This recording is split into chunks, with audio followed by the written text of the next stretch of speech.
Sims thing where every year he puts out his top quarterbacks in the upcoming class. And every year it seems like he has a take that's stupider than the last year. Well, and you know what? He's on a hot streak because he did have C.J. Stroud at number 1 last year. There you go. That looks brilliant.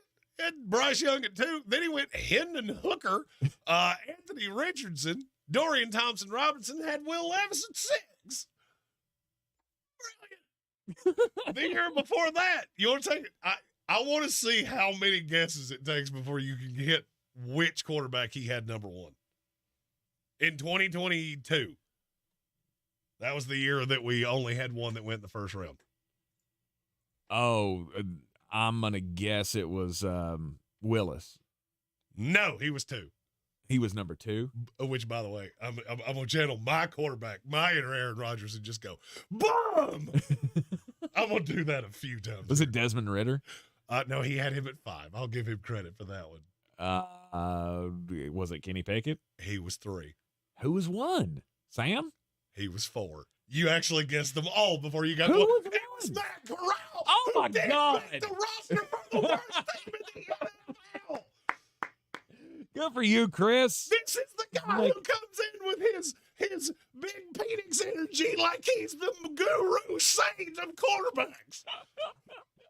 Continue actually lead into it because I'm too mad to do it. Why don't you go get your spleen taken care of somewhere? I'm wearing red, and I'm going to turn red for the next 20 solid minutes. So Chris Sims releases his top 6 quarterbacks for the 2024 NFL Draft, and the reason that this is such a topic, especially for us two, on the Tar Heel station here, he's got Drake Maye at 6. Behind, he's got Caleb Williams, who I seriously think, after he talks about Caleb Williams, he needs a cigarette and one Gatorade before he can talk about him again. Caleb Williams is the greatest quarterback prospect in the history of the world at number 1. I mean, I'm paraphrasing here, but I believe he said something similar to that today on the Dan Patrick Show. He did, and basically the grandiose takeaway was that he would take Caleb Williams over every quarterback in the 21st century, not named Andrew Luck, and that is, quote, real close. Real close. Are you smoking recreational crimes? Because that is the only explanation that I can come to that would get you to say that out of your mouth, and not just say it, but to say it with such fervor. Like, because he basically called out every person like me. That's where I got mad. Mm-hmm. Of nobody that's worth their salt can possibly see it with Drake Maye. Bro, you had Josh Rosen at 2 and used Lamar Jackson as like this banner year that you really believed in him. You had him 4. Facts don't care about your feelings, and I got receipts, bruh. Uh-huh. So you can spew all his nonsensical crap all you want to. I got receipts, and I don't forget real easy. Top 6 quarterbacks, there are 4 tiers for Chris. Tier 1 is Caleb Williams. He's in a class of his own. Tier 2 is the number 1 in other years, which is Jayden Daniels, which I'm good with. Qualm with. I'm good with. Jayden Daniels is my 1, and I'll go ahead and tell you that. Tier 3, this is 3 franchise starting quarterbacks. Number 3, Bo Nix. Smoking crack. Number 4, Michael Penix Jr. Smoking not as heavy crimes, but still pretty heavy crimes. Number 5, J.J. McCarthy. And now you're doing things that we should put you in a meeting and maybe make a Netflix documentary about, because you are doing things that are not meant for human consumption. You don't think J.J. McCarthy can be a franchise starting quarterback? Ahead of Drake Maye? No. I think the only people, I literally think if you went out into the woods right now and asked a squirrel who's a better quarterback, J.J. McCarthy or Drake Maye, the squirrel would look at you, turn its head sideways, throw the acorn out of its mouth, and go, "What are you, high?" I don't agree with him being ahead of him, but I do agree with J.J. being in that tier. J.J.'s fine. Now, he's a lottery ticket. Now, the tier 4, number 6, Drake Maye, talented project. He's a talented project. Look, he just needs some time. He needs to sit on the bench for 3 years like Jordan Love did, and then maybe he'll be ready to be a quarterback. Hey, in this fairness, league. I will say, in fairness, he did have Jordan Love ahead of Tua Tagovailoa. I'll give him that. He also had Mac Jones at 3 behind Trevor Lawrence, who was at 2, and Zach Wilson at 1. Remind me again why we're listening to you, because I can't really wrap my brain around it. Because I played in the NFL. I played in the NFL. Awesome. And your athletic ability got you there, because your IQ leaves a lot to be desired. Chris Sims strikes again. Oh, there is nothing that makes me angrier than I played in the NFL, so I know better than you. Bro, do you realize how much harder people like me had to work to get here than you had to work to get where you were? Because you are a Phil Sims kid and you played in the NFL and you come in with this energy like you know this so much better than I would take literally one of me for 50 of you. I would take one of, and I could insert so many draft analysts right here that would make your head spin. And then you come on these national platforms and you say these things that are so damning about Drake Maye. Now, just correct me if I'm wrong here. We were in the room at the Combine, fact or fiction? Yeah. Okay. Did you see Chris Sims one time? No. And neither did I. And, it's funny. We didn't miss a second. Like, there wasn't 1 second that media room was open that we weren't in it. I saw Mike a lot. Florio was all over the place. Me and Mike Florio were way closer to each other than I was personally happy with. But no, I didn't see Chris anywhere. And it's funny. I talked to scouts. We were in rooms talking to NFL people, and it's weird that Chris Sims is out on this island by himself. Because you know what I kept hearing? You know what I kept hearing about Drake Maye? Because we are Carolina affiliates, so it's weird when you see that logo attached to you, how people will swing by your table and ask you questions. Man, this kid handles himself really well. Man, when I watch the tape, there's a lot of things that I really like about him. Man, he dealt with a lot of adversity, and he held up through it. And so I'm going to take all of these things that I have said, and I'm going to put a pin in it. Because there's a quote, and I know you have the quote, about Drake Maye that I want you to read. And the reason that I want you to read it, A, is because you read off a screen better than I do. Mm-hmm. And B, is because I want the listeners of this here program to listen to this comment that was said about Drake Maye in a very derogatory way. And I want you to think of Caleb Williams, not Drake Maye, and tell me if this fits him every bit as well as it fits Drake Maye. So on his podcast, Chris Sims had this to say about Drake Maye and the reasoning for why he has Maye in such a low spot on his top 6. Quote, "There's things you watch and you go, wow. If you watch the highlight package, you go, whoa. You watch the highlight package and you go, wow. And he looks the part. He's got the prototypical size and the kind of has the look of a franchise quarterback. You watch the best games in his career, and yeah, you'll see a few of those great throws. But for every one of those throws, there's 5 of like, what the hell is that throw? There's no way evaluators, coaches are going to be able to get behind, like right now, Drake Maye and go, oh, yeah, he's ready to go. He should be the number 2 or the number 3 pick in the draft. No way. There are too many things about his game that need to be polished, better, improved." All right, so let me ask you a question. And this is, I'm way better with receivers. I'm way better with edge rushers. I do not claim to be a quarterback guru. I'm angry here because my hit rate is so much higher than Chris Sims that you would almost think I was cheating Vegas by comparison, and you come in with this energy like you're infallible. So I'm going to give old Mr. Sims maybe a leg up on saying these stupid things moving forward. Here is how I evaluate quarterbacks. I watch the tape. Obviously, that's the number one thing that you have to do. But then I ask myself a question. Because if you put every one of these quarterbacks in a vacuum, every quarterback you've ever seen, put them in a vacuum and had them playing 7-on-7, they would all be fantastic NFL-level quarterbacks because there's so much more that goes into this than just, hey, he missed an open throw. But Chris, why did he miss the open throw? Could it maybe be because he had one legit receiver on that team this year who was a receiver that got held out by the NCAA for 6 weeks? Could it maybe be that he was in a brand new system and Caleb Williams has followed Lincoln Riley around like a dog that was following somebody with a ham hock in their back pocket? Could that maybe be why that is? Oh, Simsy, could it? Does it maybe have a role that your number one receiver from your freshman year, where you were the best freshman in the country and it wasn't really all that close, goes to the NFL and he's replaced with, I don't know, me? And I'm not trying to take a shot at the kid. The talent the second year that Drake Maye was on the field was nowhere close to what it was the first year. Nope. Meanwhile, Caleb Williams did a whole little with a whole lot, and you're not seeing it. I'm not telling you, Caleb Williams could be an elite quarterback in this league. I would say there's a 20% shot of that. I'll also say there's a 20% shot of that with Drake Maye. Mm-hmm. And what infuriates me about when analysts go on and do this on national programs, and they make all of the people like us sound like idiots because we like Drake Maye, or in the past because we thought Trevor Lawrence was a generational prospect, or I'm just looking at his rankings over the years.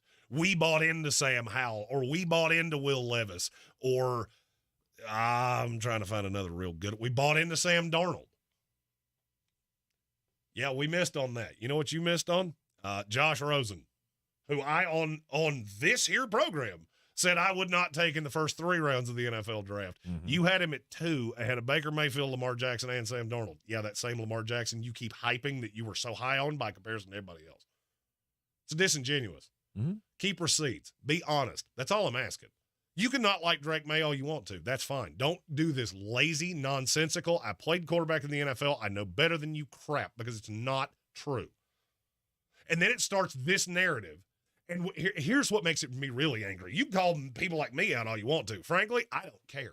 You call me out every day for the rest of my life. It will mean less than 0 to me. The can sitting on my desk right now means more to me than what you think of me.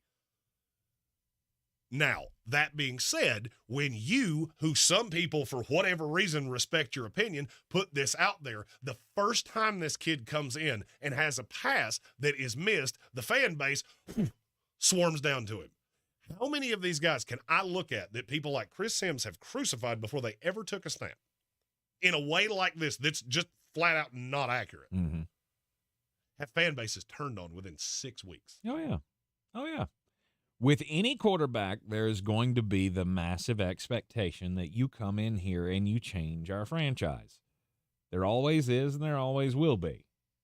Drake Maye will get drafted. Where I found the synopsis of this, you won't be shocked, Boston.com. Because who's one of the teams that he's been tied to the most in this draft process? The New England Patriots. And he won't fall back. So now we have the Boston.com, the shot callers there, or the media there, regurgitating all of this about Drake Maye and poisoning the well. And I hate it for him, but let's be honest, that's part of the game, right? Here's my big thing is all of the things that you have said about Chris Sims, no lies. No, I heard nothing wrong about it. I think people have the lay fan, right? The casual fan has the feeling of, well, he's a quarterback in the NFL. He should get this right. Here's the thing, kids. None of us get it right all the time. No. We're all completely fallible. We have guys that we like. We have guys that we don't like. Hell, I did a story yesterday about Zion Williamson. That dude can run 80% of the NBA off the court. He is exactly. Did I go too high? Did I go too low? Higher. Should I go like 95? 94%. Okay, 94, 95% He's a top of the NBA 20 player off in the court. But I hate him. And I hate everything about him. I hate the buzz about him because I don't think he's lived up to it. I don't think he's ever going to live up to it. And I think people are being duped. And that's exactly what you think. But yeah, and that's, to me, that's a separate thing with Chris Sims. The arrogance and all of that is just, you can cut it with a knife, and I'm going to need you to do something with your stupid face. Like, I have that attitude when I see him talk about guys. in the sense that he does. And sometimes I feel that way about you when you get so dogmatic about guys. I'm sure a lot of people do. But you know but what I'm the saying, difference is between me and Chris Sims? Go back down the anthology of everything we've ever done. How many things have I ever said that I deleted? Ever? Mm-hmm. Not one. I don't. To be 100% honest with you, there are 2 social medias. I don't even know how to do it. If I wanted to do it, I would have to Google how to do it because I don't back down from anything. I don't know how to delete things off Jordan Love. Instaface. I hated Jordan Love. Mm-hmm. I hated Baker Mayfield. I literally critiqued their play down to the myopic, just nebulous of it. But you know what I always said at the end? If you go back and listen to all these things, there was always a little thing that I said at the very end. But in the right situation, it could work. Mm-hmm. You put Drake Maye in, I'll actually go to the one you just said. You put him in New England, you're behind the 8 ball. You're behind the 8 ball, and you get somebody like Chris Sims that can sit back and go, oh, see, I was right. Look at me. I'm a genius. I'm so smart. I knew this about Drake Maye. He was a flawed prospect. Here's in reality what you're doing, and you don't have the huevos to say it. You didn't like Mitch Trubisky. You didn't like Sam Howell, and you don't like Drake Maye. You know, that's weird. And there's a thing, there's a term for that. It's helmet scouting. Of Carolina quarterbacks go into the NFL and they fail. That's the same thing that got me with Ohio State. And maybe that's why I'm so absolutely dogmatic about this, is because now it's the school that we represent. It's the school we're an affiliate for. And I'm watching people do this. And it's driving me absolutely crazy. You did it with Sam Howell, and look at what that did to his career. Sam Howell was the best quarterback in that class. And I don't even know that that's debatable. We're 2 years into this, and I really want you to tell me which one of those quarterbacks would you rather have than him right now. Desmond Ridder? None of them. No shot. Mm-mm. Matt Corral? Mm-mm. No shot. No team even wants him, let alone wants him ahead of Sam Howell. Malik Willis? Nope. No shot. Only one that's even debatable is Kenny Pickett. Damn, that's not real close to me. Yeah, you know what that means? Sam Howell's the best quarterback in that class, which I think I screamed from every mountaintop in this city for 4 months.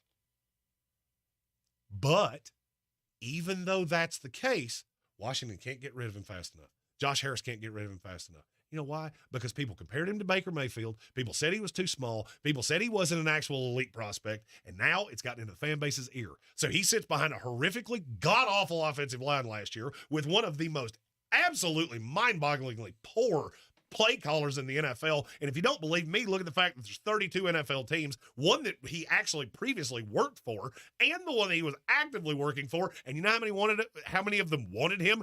0. He had to go be the offensive coordinator at UCLA. That's how bad it was. Oh, but that's not, the easier narrative. Sam Howell's not a good NFL quarterback. Mm-hmm. Mitch Trubisky went to a Bears team who I think I would have been the 3rd wide receiver. Oh, bad quarterback. Drake Maye will be the 3rd in the line. It's lazy. It's nonsensical, and it's irresponsible, and it makes me angry. Mm-hmm. So many different ways that we all see the game, right? Some of us look at Caleb Williams and go, I could see it. In a perfect world, I could see where he's going to be the superstar of all superstars. And I don't like the guy. There's things about his attitude that I am not a fan of, and I can totally see where the bust is coming. But then there are others that will look at him like this guy, Chris Sims. I'm trying to think of the one that I said the other week that had the same thing. Greatest since Andrew Luck. We can get swayed one way or the other. It's this whole business of my way's better than your way. Look at my track record. Well, look here, track record.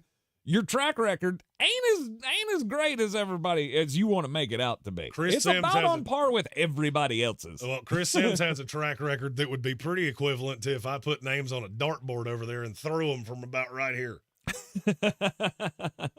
And if we're going track, and I am going track record in this instance because mine's better than yours. Period. Any way you want to slice it, any way you want to look at it. Because I keep receipts on me too. Yep. Caleb Williams at 1, Drake Maye at 6, and Chris Sims top 6 quarterback prospects for the 2024 NFL draft. He's not done being mad about it. We'll take a break. When we come back, we'll continue the discussion here on ESPN Asheville. Doug Gottlieb here. March is here. That means Chick Days, planting your garden, and college basketball. Just like in basketball, every team needs its MVP. When it comes to team members who go above and beyond, Tractor Supply has the winning lineup. Our home team at Tractor Supply is excited to support your hometown. We're proud to be part of the excitement of college basketball tournament season, and our home team looks forward to serving your hometown. Because every day is game day at Tractor Supply. Unlike other health concerns, mental illness is not always easy to see. Depression won't show up on an eye chart, and you won't find PTSD by looking at a thermometer. Sorting out a mental health concern takes professional diagnosis and treatment. Anxiety won't just go away under a bandage. If you or a loved one has a mental health concern, call 1-800-662-HELP for free and confidential information and treatment referral. Learn more at samhsa.gov/support. Hey, Joe Montana here. Back in my football days, I knew the importance of a strong defense. Now I'm sharing how you can help defend your health against pneumococcal pneumonia, a bacterial lung disease that can be life-threatening. If you're 65 or older, or 19 or older with certain chronic conditions like diabetes or asthma, you're at increased risk. Talk to your doctor or pharmacist about vaccination and learn more at knowpneumonia.com. That's KNOW pneumonia.com. Sponsored by Pfizer. What's up? I'm John Wall. And I'm CJ Toledano, and we're starting a new podcast presented by DraftKings called Point Game. Hey, you know, like at camps and stuff like this, you take the ball out, you ain't getting the ball back. Like, you the last one up in court, they already did their thing. So I stopped there and I just got into a rhythm and started hooping. If King of the Court happened next season, who do you think would win? I just think KD, bro. Like, it's nothing you can do with him. Check out Point Game with John Wall and CJ Toledano on the iHeartRadio app or wherever you get your podcasts. If you're looking to buy, sell, or invest in real estate in the mountains, you need to call the agents at Clarissa Sells WNC, brokered by eXp Realty. Check us out online at clarissasellswnc.com. And did I mention that Clarissa Sells WNC loves teachers? We love teachers so much, we're giving back 25% of our commission at closing. For more information, contact us today at 828-774-6343 or clarissasellswnc@gmail.com. If cleanliness is next to godliness, look around the car right now. Is that very godly? Look, life comes at you fast, but so does WNC Auto Detailing. They have the tools to make your interior look like it's coming off the showroom floor. You don't believe me? Check them out on Instagram. All that filth and years of stains disappear. WNC Auto Detailing does full interior and exterior details with paint correction, and they do wax and ceramic coatings. Call WNC Auto Detailing at 455-3700. Premium care with a Southern hospitality touch. The madness begins in Asheville. Make sure you're at the Harris Cherokee Center, Asheville, March 7th through 11th for the 2024 Ingalls SoCon Basketball Championships. Experience fun for the whole family as your favorite SoCon teams compete for a championship and a berth in the NCAA tournaments. Book your travel and tickets by logging on to SoConHoops.com or by contacting the Harris Cherokee Center Asheville box office. Get your tickets today. Who's gonna break the news? Who's gonna break the news? Who's gonna break the news? Who's gonna break the news? We're back in Sportsocracy on ESPN Asheville, 92.9 FM, 880 AM and 1400. Breaking news time. I'm going to break the news that Tank doesn't understand that with the way our video box is set up, that your stupid little dance can't be seen if that comes out of a break. Well, I was trying to do it longer so they would catch up. Well, right. So yeah. I'd be dancing when it came on. Yeah, it's weird that the video guy that hates that stupid little dance and hates that stupid little rejoiner has found a way for it to not be seen. Oh shoot! That's a good thing about having the button, and we're live. Shoot! As the great Bill O'Reilly once said, "Screw it, we'll do it live." You never should have told me that. Now I get to do it like twice. Breaking news: our sources close to the Sportsocracy are telling us that's also known as Cousin Colin Green that the New Orleans Saints will be releasing Michael Thomas, which, man, you talk about a gut punch. His super chat here.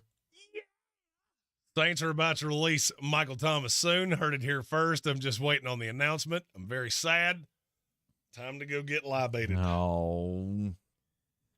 I feel for you, man. Is it libated or liberated? Because, I mean, look, I get loving Michael Thomas in that whole 1 year, But other than that, I prefer to say lubricated. Other than that, Michael Thomas is, how do I put this nicely? No, he's going to hurt your feelings, Colin. I'm not going to Just say stuff about your boy. I'm just going to be honest. Other than that, he's been very expensive, and it's been a lot of hugs at a strip club. Yeah. I mean, that's all I'm saying, is that you spent a lot of money and you got everything except what you wanted. Yeah. And that, for me, that feels like a happy day. Mm-hmm. This was just posted up a few moments ago by Fox 8 Live down in New Orleans. Saints analyst Jeff Duncan reporting that the New Orleans Saints will soon release veteran wide receiver Michael Thomas sometime before the start of the league year. I mean, it's been an illustrious career. Well, It for was a an little illustrious while. year. It was look, and Andre. No, I mean he was great up until that year. Andreas Pinckney said it perfectly. The injuries robbed us of Michael Thomas's prime. No he doubt. was on a Hall of Fame path before the injuries. No doubt. And you're right. You're 100% right. He would have he would be approaching records and all of that, and it's painful because I'm only putting myself into this position of feeling the same way these guys do about, when any of your longtime favorite players leaves a team. Like I had predicted it. I had expected it. I was never happier as a Tampa Bay Buccaneers fan. I mean, at least since we won the Super Bowl, that we got the news that we were keeping Mike Evans around. I want to keep my guy in the building. And so that's I'm tough a Jets fan. We don't ever do that. That's tough for a fan base. See, Jet to fan, lose the guy. As a Jet, we only have two paths. We either take your old broken crap and we pay it a lot of money, and then it becomes our old broken crap. Or You've had a couple, just not like superstar position players. I was about to say. Right, like skill position players. You've had like Nick Mangold. Also, we had a great center that looks like Jeremy, and I love him. That's not shade. DeBrickashaw Ferguson and Great left tackle. Mm-hmm. Greatest wide receiver for my team in my lifetime is who? Oh, just talent based? There are three Or acceptable answers. are we here. talking talent based or put up stats for your Career. team? Career with the Jets. Career there are with three the Jets. acceptable answers here. Oh, I don't really Jericho know. Cotchery is the one that came to the top of my mind. Yikes. And I love it. You say bad things about him, I'm telling you right now, I'm angry anyway. I will fight you on camera, and it will not go your way. Oh, wow. All In I'm terms saying of- about Jericho Cotchery is he's not even the best wide receiver in the Panthers history, so that's pretty Well, I mean, suspect. You got the tail end of it. Christian Sorensen actually said the other answer that was acceptable. It's actually already Garrett Wilson.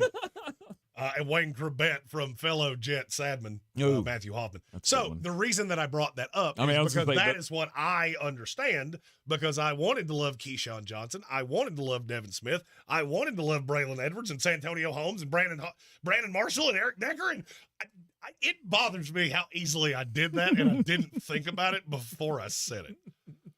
So I get it. If anybody gets it, it's me. But what I'm saying here is that it was time. Yes. You've now had 3 years that it's let you down, and I don't know that it's ever going to get right again. I really don't. I don't know that the Michael Thomas thing is ever going to get right, because never unfortunately injuries did derail him. And I was being a little disingenuous. Michael Thomas started his career with 4,000-yard seasons in a row. It was better every single year. He had more catches every single year, and he had 92 as a rookie. Yep. And then he broke the record for the most catches in a season. 149. And then he immediately got hurt. And it was from there that we never saw him really again. And that part is really sad. That to me is probably the saddest thing that happens in sports, is that you see a guy like that, and I will always and forever call this Brandon Roy disease, of a guy that, good Lord, what you could have been. What you could have been is and it is so hard as a fan. And I sympathize with Saint fans. That's the reason I was trying to make a joke out of it, is because if you don't laugh, you'll cry. Mm-hmm. I mean, and I can give you a slew of guys that played for my team that I feel the exact same way about. And it's sad. My hope for Michael Thomas is that he will latch on somewhere with a 1-year deal, and maybe he will be healthy. Maybe it'll be the Denver Broncos, and he can be with Sean Payton again. Hey, maybe this is the one that can go win a Super Bowl with the Chiefs. Him being Right. a Chief would make a lot of sense. You want some sure hands? You want a little veteran presence in that wide receiver room? Maybe that's a way to And go. Andreas Pinckney's on fire. By the way, Colin Green, I think you broke this before anybody else did, which is a great time for me to ask, you looking for a job, bro? Because we're hiring, like, just day. And Andreas Pinckney said, with Thomas gone, we have Olave, Rashid Shaheed, and A.T. Parrott receiver. We got 3 of them dogs at receiver now, and I agree with you. Yep. I that's the silver lining to that. Mm-hmm. Is, I mean, I'm not trying to say this in a Now, callous way. hopefully you get a better Derek Carr and an uninjured Derek Carr this coming season. Yes, and a Derek Carr that doesn't want to fight everybody like a man. A Derek Carr that doesn't come in all reddest like I did today. Michael Thomas to the Denver Broncos. Oh, that's what I said. Sean Payton, that could work. I think in our YouTube chat, I'm going to put out a question of who is the greatest, what they could have been story of all time. That's a pretty good one. That might be a daily draft. I was about to say that. We didn't plan that. We did not plan that. What could have been. That feels like the daily draft today. And this is a day we're going to announce a new thing. Because I got to get some good. I've got a potentially illegal cigar sitting in on my desk, which that was the first bit of good news today. And the second bit of good news is we have something for you that integrates you more into the show than you've ever been before, and we're going to tell you what that is later in today's program. We got a big weekend coming up here in Asheville. It is time once again for the Ingles SoCon Basketball Championships. It all got underway, I guess, earlier, just 30 minutes ago, down at the Harris Cherokee Center, Asheville, first round of the women's tournament. We will be there live tomorrow during the second round games from 12 to 3. So we encourage you to come on down, hang out with us. Apparently they have, I have not yet seen it, but I'm told it's glorious in all its grandeur. We've got like a courtside stage now that we're going to be broadcasting from tomorrow from 12 to 3. So we'll be like in the arena with the games going on at the same time. I'm really excited. I think it's going to be cool. I'm very excited. Want everybody to come down and hang out, say hello. If you're down there, get your tickets at SoConHoops.com. It is going to be a full weekend of basketball here on the iHeartRadio airwaves. We've got Carolina Duke, which we'll talk to Jones Angel about, coming up at the 4 o'clock, or it's at the 1 o'clock hour. Man, it's been a while. Do you need to have another heart attack to figure out that we're at 12 to 3 now? Because, that's why we moved times. You almost died. I would think if anybody would know, it would be you. Sorry. So ingrained. No, 1 o'clock hour, we'll be talking to Jones Angel, the voice of the North Carolina Tar Heels, about the Duke-Carolina game.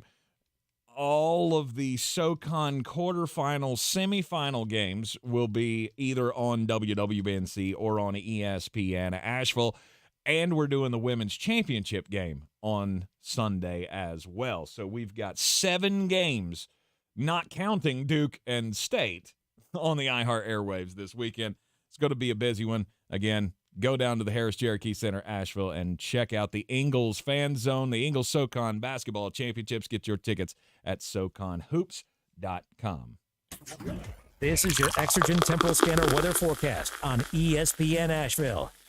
With sun breaking through the clouds this afternoon and a light breeze in for the north. The high should hit 68 degrees. Still dry tonight with increasing clouds and a low dropping down to 50. The next round of rain moves in Friday with scattered showers into the afternoon and a high of 59. There may be periods of heavy rain starting off the weekend Saturday with showers likely, even a few rumbles of thunder as the high hits 56. Then for Sunday, clearing, breezy, and cooler with a high close to 50 degrees. I'm Jeff Marr from the Weather Channel. This report is sponsored by eBay Motors. eBay Motors is here for the ride with the parts you need for the prices you want. And with eBay Guaranteed Fit, it's guaranteed to fit your ride the first time, every time, or your money back. Keep your ride or die alive at ebaymotors.com. Eligible items only. Exclusions apply. This is the time of year to enjoy life. Stop letting that pain in your joints keep you from doing what you want to do this spring. Call QC Kinetics now. QC Kinetics is the nation's leader in regenerative medicine. I'm talking lasting joint pain relief with no surgery, no drugs, and no downtime. It's a fact. QC Kinetics is literally transforming lives. Their advanced treatments harness your own body's ability to restore and repair damaged joint tissue. Pro athletes have been doing this for decades, but now this life-changing treatment is available for you, so you can walk and run and climb stairs and play golf and move again pain-free. No pain pills, no risky surgery. This is an all-natural solution. QC Kinetics has tens of thousands of satisfied patients who have reclaimed their mobility. Take action now and live your best life this spring and summer. It's a great use of your tax refund check, by the way. Call QC Kinetics for a free consultation. Phone 828-333-9517.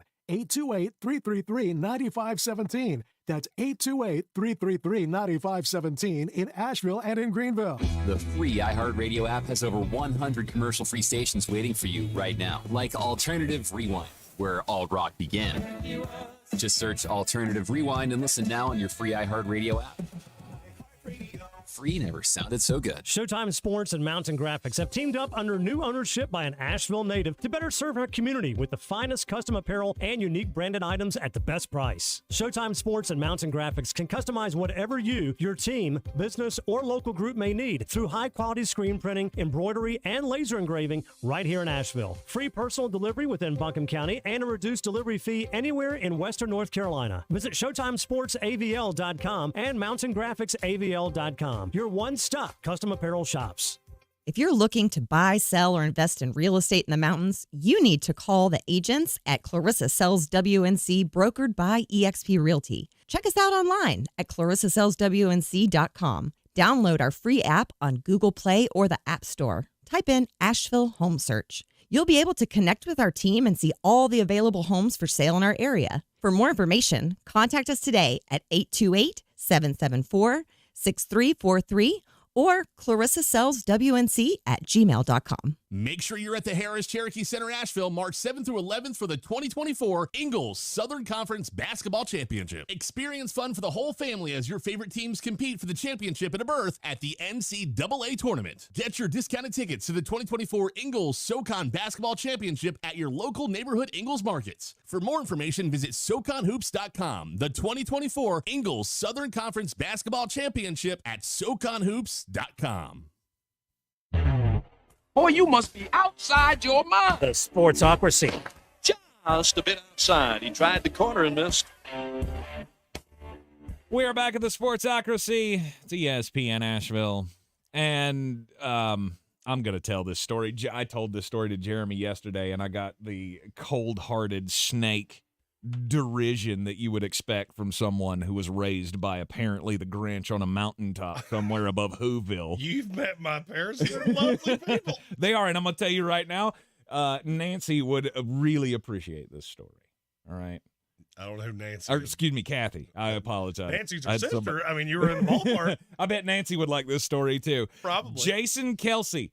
He showed up to the presser, right? Had the big emotional presser wanting to announce on his own terms, you know, since Adam Schefter blew the lid off that story at the Super Bowl that he was going to retire. Did you not tell this story yesterday, or did you tell this I did not. off air? I just said that. I told you this story off air, and then I got all of the from you. But Tank, I like this story. I listened to, at best, 10 of what you tell me. Jason Kelce retires from the NFL after 13 seasons with the Philadelphia Eagles.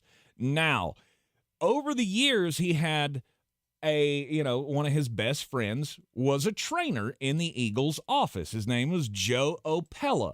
Joe wrapped his ankles every game of his career. Joe's been there for every game. Now, in this season, Joe was diagnosed with cancer, and so he's taken a leave of absence from the team. When the Tampa Bay Buccaneers beat the Philadelphia Eagles in the playoffs, Joe sent him a message that said, "I am so sorry," or something to the effect of, it breaks my heart that I'm not the one that got to tape your ankles for your final game, since I did it every other game of your career. And he said, well, you know what? We got one more opportunity. So he brought him in for the press conference, and he taped his ankles for the press conference. One last time, the last time Jason Kelce will ever have his ankles taped, Joe Appella did it. And I think that's a great story. And the fact that Jeremy looked at me like, what are you, a wuss? When I told him that yesterday, it just, it didn't surprise me by any stretch. It just further proved to me that he has no heart. That's not what I said. What I said was way more vulgar and not allowed to be said on air. Exactly. I cleaned it up for you. Good night. I'm not a sentimental person. Yeah. I'm not. Look, he showed up and we signed him for a day and he retired as the player on the team that he played for. Awesome. I'm sure nobody walked away from that going, the hell are we doing here? Mm-hmm. Speaking of that phrase, I think I have found the craziest 5 words that anybody has ever put on a marquee ever. And you would think it would be something really outlandish, like Tank Spencer, Prima Ballerina Supreme, or Jeremy Green has gone sober, or something just, nope. Paul v. Tyson on Netflix. Fury. Tyson Fury? No. Mike Tyson and Jake Paul. That's a thing we're going to do. Uh-huh.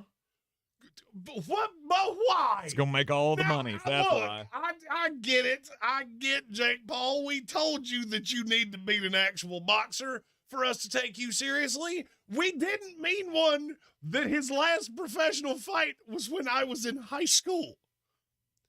Oh, and by the way, there's still no less than a 60% chance that he is going to beat the bejeebers out of you because he's still just a whole lot of crazy.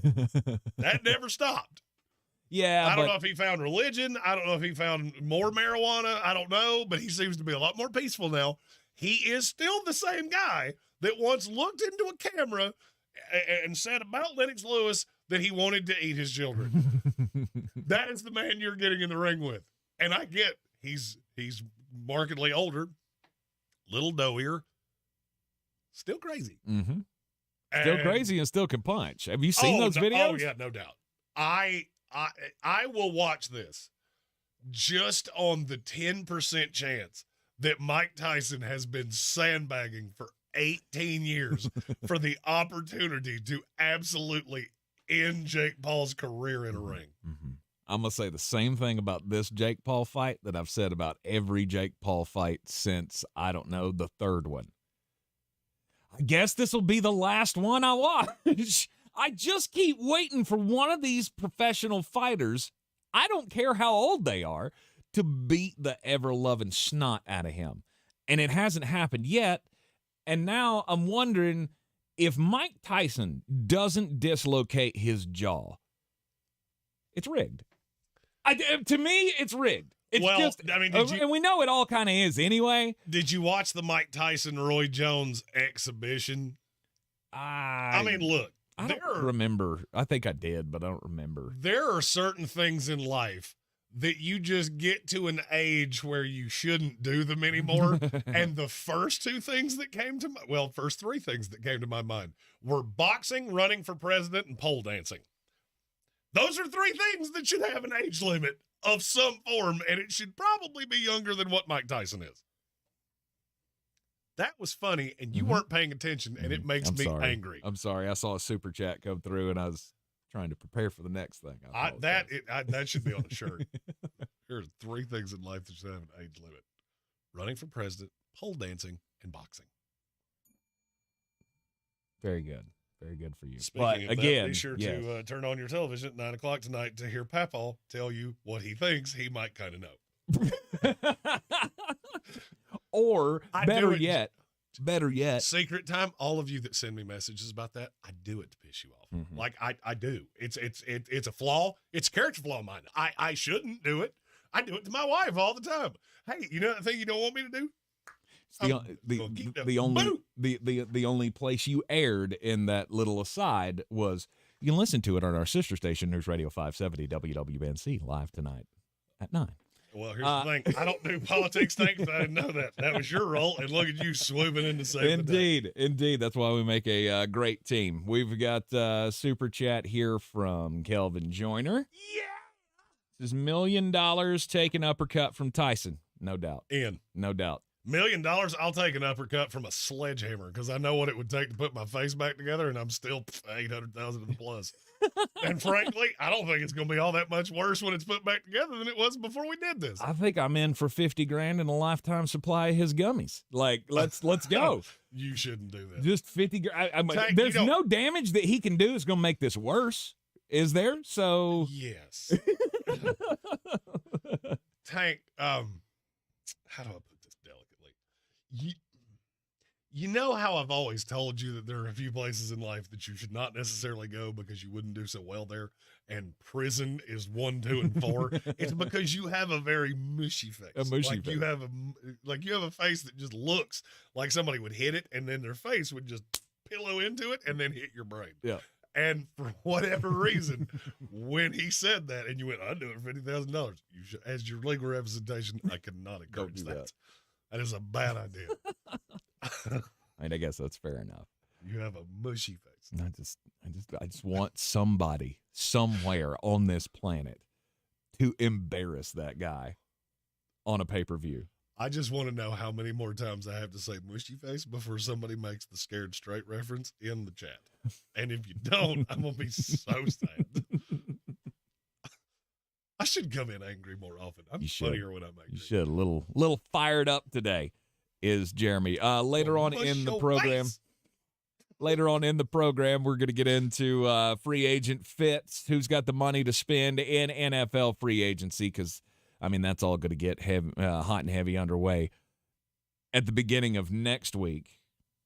I guess the legal tampering period opens. When do all the deals Wednesday at 4 o'clock. Wednesday at 4 o'clock is the official start of the new year. Yes. Okay. So, I mean, but we're going to know a lot of it. This is just like it was last year. The start of the league year happens, and then you go, hey, you remember that stuff we told you on Monday? It just happened. It all happened. It all happened. Yes, we will, again, be live at the Ingles SoCon Basketball Championships tomorrow from noon until 3. We have a new member of the House of Reprehensibles, and I feel very strongly that has to be my wife. Yeah. Serene sounds of young love. Yes. If that's not my wife, then somebody is imitating her maiden name, and I'm not sure that's not funnier. I was going to say, did she sign up using her OnlyFans account? You're in the Sportsocracy, and this is ESPN Asheville, and I'll be dead by the end of the next commercial break. In this break, Miss Younglove is going to show up and mush his face. What?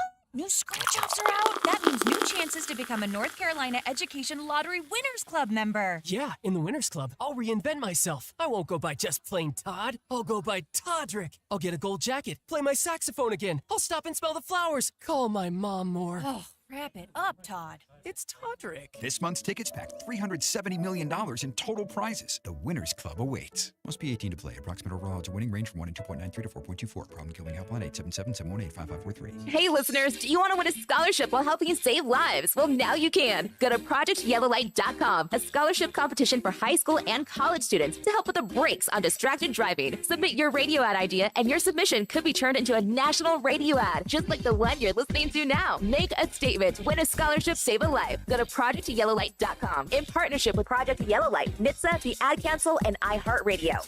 No purchase necessary. Ends April 1st, 2024. For details and official rules, hit up ProjectYellowlight.com. My wife and I we ended up mildly sick for a few months, and the nasal congestion was probably the worst part. I had like a post-nasal drip, just super congested all the time. We were taking everything we possibly could, but nothing really worked. Kyrie was miserable until a friend recommended Navage. Navage offers immediate drug-free congestion relief, flushing your nasal passages with refreshing saline and sucking out mucus, germs, and other airborne irritants. Don't live in misery this cold season. Use Navage so you can breathe easier, sleep better, and feel your best right away. The biggest thing Navage has done has completely cleaned out my nasal passages. It was from the first use. I was able to just clear out anything that was stopping me from breathing correctly. Navage helps me clear the way literally clear the way for me to operate better in the rest of my life. Experience the Navage difference yourself. Navage is available at Navage.com or at Walmart, Walgreens, CVS, and Rite Aid. Navage, N-A-V-A-G-E. Not completing high school is more of a social thing than it was an academic thing. Even though all these years have passed, I still had that longing to have my diploma.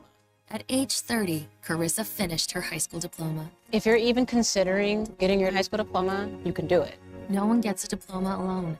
If you're thinking of finishing your high school diploma, you have help. Find free adult education classes near you at finishyourdiploma.org. That's finishyourdiploma.org. Brought to you by the Dollar General Literacy Foundation and the Ad Council. Showtime Sports and Mountain Graphics have teamed up under new ownership by an Asheville native to better serve our community with the finest custom apparel and unique branded items at the best price. Showtime Sports and Mountain Graphics can customize whatever you, your team, business, or local group may need through high-quality screen printing, embroidery, and laser engraving right here in Asheville. Free personal delivery within Buncombe County and a reduced delivery fee anywhere in Western North Carolina. Visit ShowtimeSportsAVL.com and MountainGraphicsAVL.com. Your one-stop custom apparel shops. You might not know this, but the Ingalls Bakery is actually a bakery. As in, we bake things, really delicious things. Things like crusty breads just waiting for that scrumptious strawberry jam. Apple fritters to pair perfectly with that morning cup of coffee. Cakes for any occasion, customized to your precise standards. And did we mention the cookies? It's all in the bag. Ingalls, low prices, love the savings.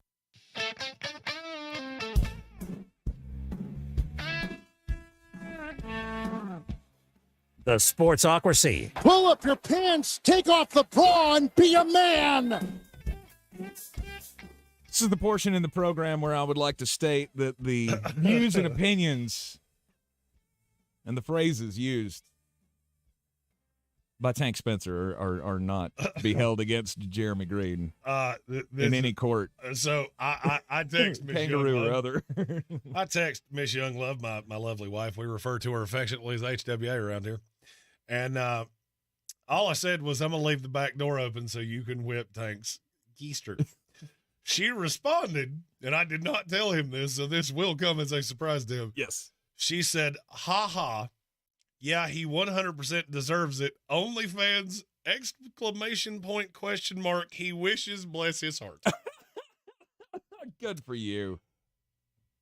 So that damn was the proud of proper. woman. That was the proper response. You know, there are days where I just think I couldn't love that woman anymore than I do every day of my life. That's what I get to do. Chris Sims, that's how this all started way back when we started this program 4 hours ago. Which is what we should call this show, the Sports Rabbit Hole. Yes. Chris Sims put out his top 6 quarterbacks of the 2024 NFL draft class. He laughingly had Drake Maye at number 6 amongst that group. Well, we laughed at it. He actually meant it. And then when we realized he meant it, we laughed harder. Yes. Number 2 on that list, though, he had Caleb at 1, class of his own, best ever, whatever.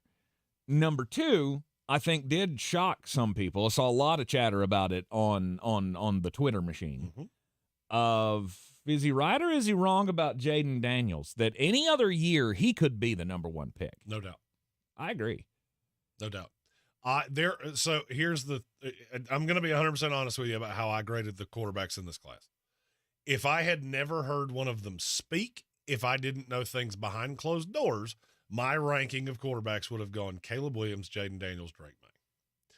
That's not the world we live in, so I know I know all of the things behind closed doors, which is why my ranking is Jayden Daniels, Drake Maye, Caleb Williams, because I am scared of putting Caleb Williams in certain situations. Now, I do think the roster in Chicago is better than any other roster he could go to, so I think that will help. I worry about him. Always have, probably always will. Jayden Daniels, I don't know that I have ever seen a prospect get more shade that I don't understand. What is it about him that you don't like? And I'm going to try to say this in the least crude way that I can. If you watch Jayden Daniels on tape, and you walk away from that going, well, there's something I don't like. My immediate response to you is going to be, have you ever dated a girl that your biggest qualm was that, she just likes to get naked too often? I mean, what is there to not like? He's 6'4" with prototypical size. He is fast. He is Justin Fields fast with a howitzer arm. The only knock on him is that he had two really elite receivers, and he was in a really pass-happy offense with a really bad defense in the best year that he had, but he did it twice.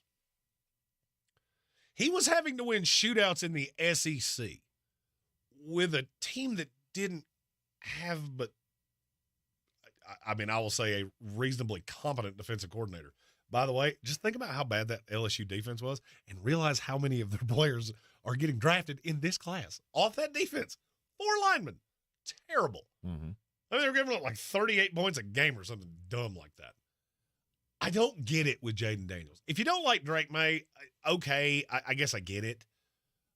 I don't understand the hate. But I understand how you got there. He played in a lesser conference. There weren't a lot of great defenses. There were a couple games where he showed up really small in really big spots. I get all of that. I don't understand I don't understand that synopsis, and I don't agree with it. With Jayden Daniels, I don't understand how you got there. I don't understand how you watch the tape and go, nope, 6'4", it's too tall, too fast, got too big an arm. You know what I want? I want me a Baker Mayfield. I want me a little short feller with a little winky dink arm. That's what I want. Mm-hmm. Okay. You got a guy with a big arm. He's fast. He's athletic. He can do all of the things. He's smart on the field. Mm-hmm. Extends plays. I've said this about Jayden Daniels before. I agree completely with Chris. Any other year, he could be number one. He wouldn't be my number one over Drake. He's mine over Drake solely because Drake is younger and Drake is rawer. I understand that qualm that Chris Sims had, that he said Drake's a little raw and you might want him to sit for a year. I have no problem with that.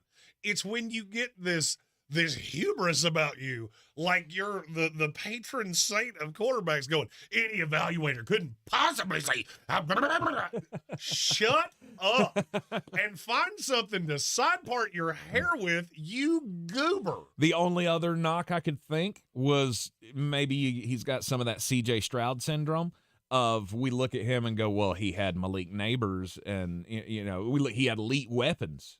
So And all I don't know. Maybe. And all I can think is with Mike Florio and Chris Sims in a room together all day, every day, do you think they just sit around and look at each other and go, you're the worst? No, you're the worst. We're both the worst. And we hug and jingle out. This is your Exergen Temporal Scanner weather forecast on ESPN Asheville.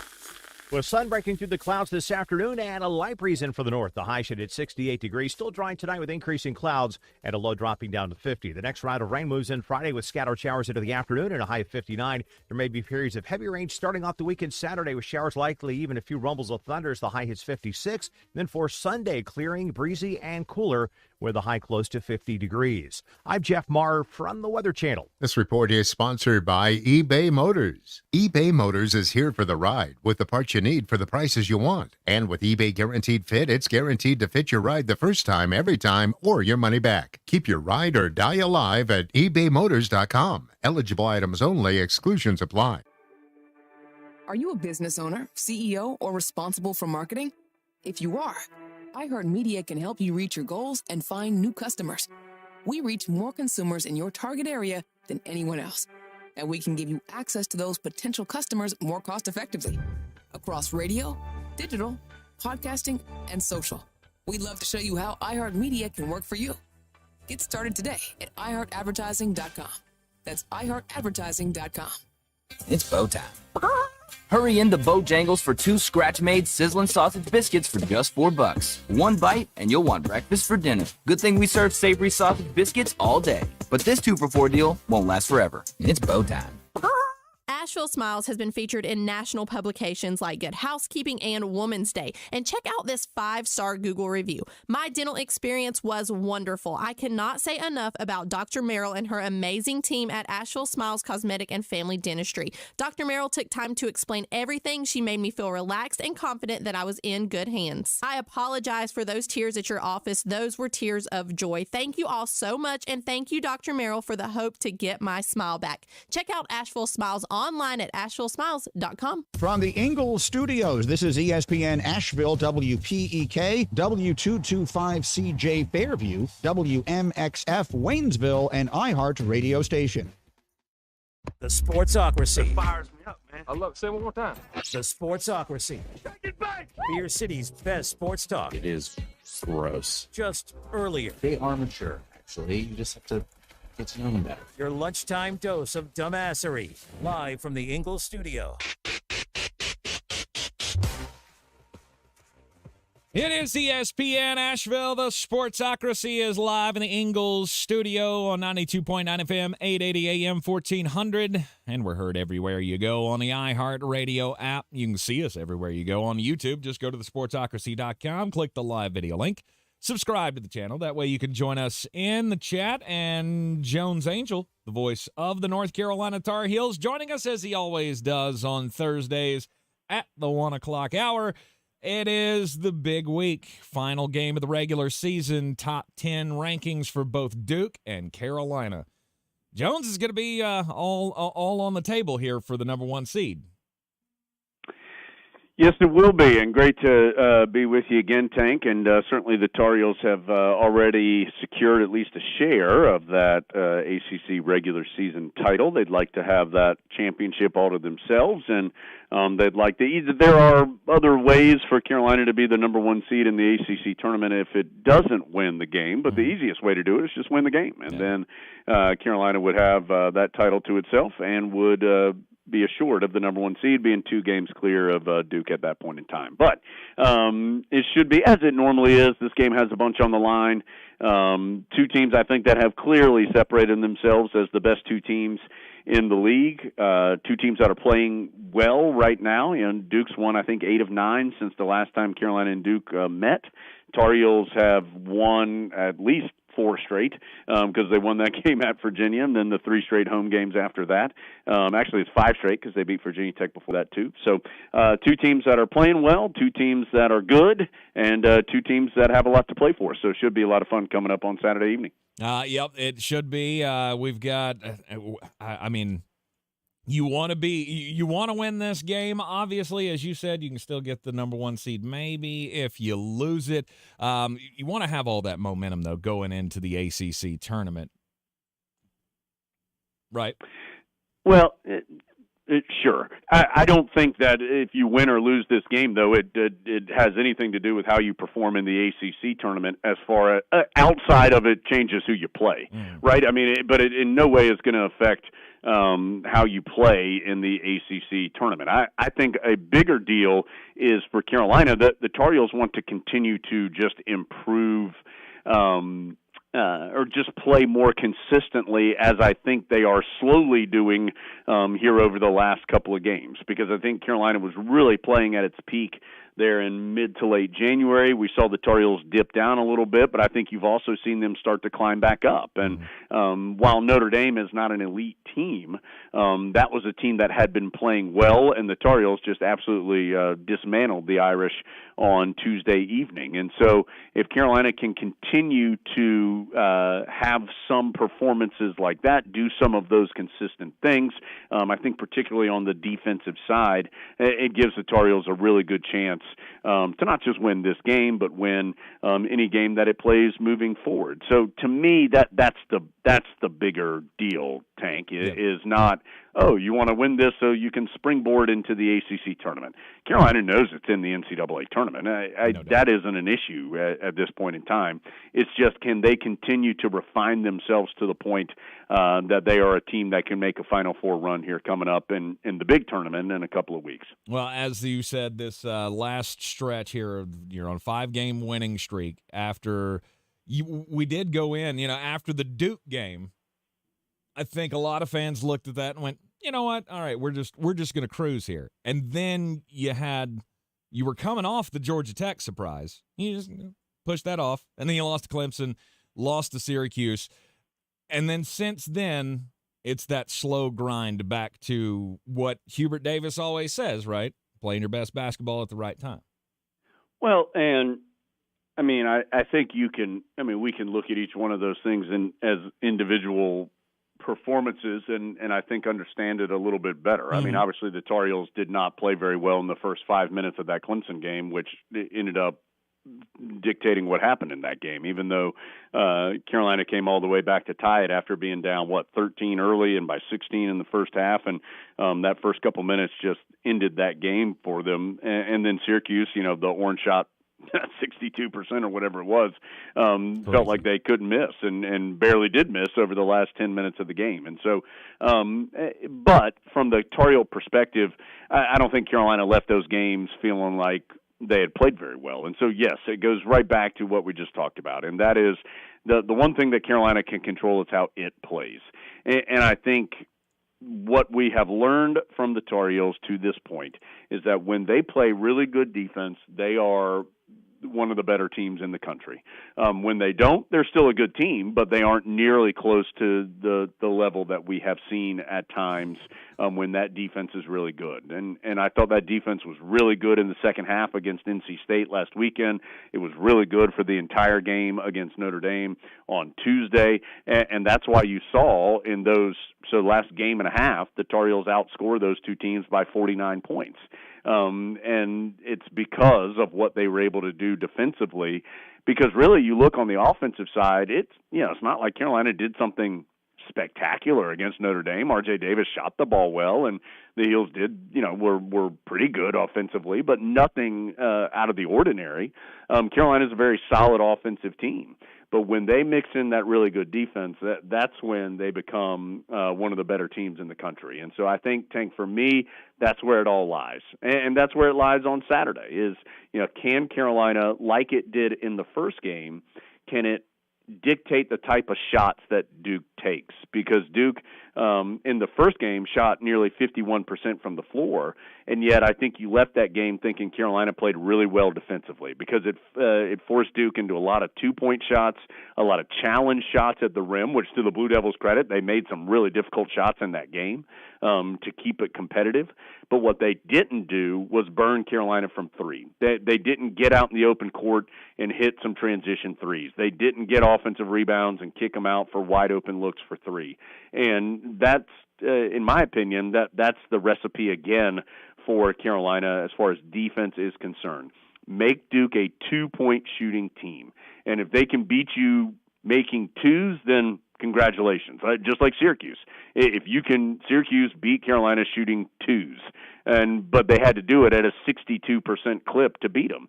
And if they do, then at some point you take your cap and say, what a great night you had. And so for the Tar Heels, to me, that's the recipe again. Yeah, and coming in, you're going to be able to take some advantages inside against this Duke team. We've seen every team do it. It was just on display the other night. They let DJ Burns have whatever he wanted because they knew that they weren't going to lose as long as they shut down everybody else. And guess what? They did. Yeah, and Carolina, if you look at the first game, Tank, it was Baycott and it was Ingram. They were the two that really controlled that game offensively for Carolina. Baycott had 25 and 10. Ingram had 23 points and a double-double as well. And Ingram seems like a bit of an X factor in this game for the Tar Heels. Do you expect him to go 5 of 9 from 3 again, like he did in the game in Chapel Hill? No, but I don't think Carolina can handle him going 1 of 8 from 3, which is what he did against Notre Dame the other night when the Tar Heels were clearly in control of that game for a large majority of it. But they do need him to make some of those open looks for 3. And so in just 3 years so far of Hubert Davis being the head coach at Carolina, but it's pretty clear that position, the position that Manick played, Nance played, and now Ingram plays, is really important and just helps it helps dictate the flow of Carolina's offense. It helps really determine how successful the Tar Heels are going to be offensively. That position is a big one, and so it feels like Ingram will be very important in this game. Coming up on Saturday, Carolina and Duke. It's a 6:30 start, so it'll be 5:30 pregame here on ESPN Asheville. Before we let you go, we got to talk a little football because Jeremy saw something today that made him lose his mind, and it has to do with our favorite quarterback in the upcoming NFL draft, Drake Maye. Chris Sims had him at 6 in this class of quarterbacks, not overall prospects. He was the 6th quarterback on the board. Jeremy, which as the draft nerd and as a guy that was just at the combine and knows Drake reasonably well, I think my bias may shine through. I would wager, of anybody in media, you know him better than probably anybody we could ask. What would you say to that? Not necessarily in comparison to the others, because I don't think it's fair to ask you to grade him against Jayden Daniels or grade him against Bo Nix. What is an NFL team getting with him, and do you think the criticism is fair that he missed, quote, so many easy throws that it makes you say, what the hell, too often? I didn't know that was the criticism. No, I never once walked away from a Tar Heel game thinking, boy, Drake Maye missed a lot of easy throws there. That's what I I can never remember feeling that way, even in games where maybe Drake didn't play as well as he normally did, or if Carolina didn't win or whatever it might be. And again, I think a couple different things. I think this time of year, the nitpicking that occurs goes to the extreme, right? Because that's you have to have something to talk about because the draft isn't for another, month plus. So you got to have something to talk about if you're these guys. And these are very important decisions because there's likely going to be the top 3 players or 3 of the top 4, whatever it might be, are likely to be quarterbacks. And so these are big decisions that are being made. And so as we know, that is broken down to the very fine minutia of a player. So it doesn't surprise me that there is a lot of nitpicking occurring. But what you're going to get when you get Drake Maye, first and foremost, you're getting an incredible player, right? He's got the prototypical size. He can make the throws. He can move in the pocket. He's athletic. He's competitive. He is just, I think, on the field, a good leader. I think he is everything you would want physically and competitive level on the field. But I think really where he also shines is he is somebody that absolutely is going to be a terrific face of your franchise and is not somebody that you have to worry about embarrassing your team off the field, making silly decisions, doing something stupid. That is not Drake Maye. Drake Maye takes football very seriously. It's something that he believes in and wants to excel in, understands that he has an opportunity that a lot of people don't, just because of his natural gifts. And he's somebody that I think will check every box off the field to make sure he is as successful on the field as he can be. And when you have a guy who does that, who is willing to put in the work, who is willing to, excuse some things that maybe other 21 and 22-year-olds might want to do in this stage of their life, and he's not worried about that because he wants to focus on, making his 7-yard out route better, I think that's when you really have something special, when you have somebody who's willing to do that, but is also, 6'5" with a strong arm and can run. So to me, whoever, and there's some other really good quarterbacks. There's no doubt. This is a deep and talented draft class with quarterbacks. So there are a lot of good options. But choosing Drake Maye is never a bad choice. And to me, whoever gets him is going to be very, very pleased. All right, we'll leave it there. I know you got to run and do some podcast things, so we always appreciate the time. And that's why Jones is a pro's pro, because he said largely the same things I did. He said it much more measured, and he didn't call Chris Sims a goober. And that's why he's Jeremy, I know you're good at that. See, I want to play to everybody's strengths, so I knew you could. I knew you'd be able to handle that. But great to talk with you guys, and we'll have to see what happens next week. Obviously, ACC tournament will be going on next week. We'll see if Carolina's playing or not, because could potentially be on the court, I guess, this time next week. So we'll just have to wait and see. And but if we can make it happen, we'll make it happen next week too. Absolutely. Agreed. We'll be in touch. Jones Angel, the voice of the North Carolina Tar Heels, once again joining us here in the Sportsocracy on ESPN Asheville. Yes, Carolina Duke, Saturday night right here on ESPN Asheville. You don't want to miss it. It's another great top 10 battle and could be one of the all-time greats. We'll be right back. The madness starts this week, and iHeartMedia Asheville's got you covered with the best college basketball action. UNC Asheville is in the Big South Conference Tournament at High Point University, and our live broadcast starts Friday at 5:30 as the Bulldogs take on Charleston Southern on 570 WWNC. Quarterfinal Saturday gets us started at the Ingalls Southern Conference Basketball Championship and runs on ESPN Asheville through Sunday, with coverage of the Women's Championship game and the men's semifinals. March is here, and college basketball lives on iHeartMedia Asheville.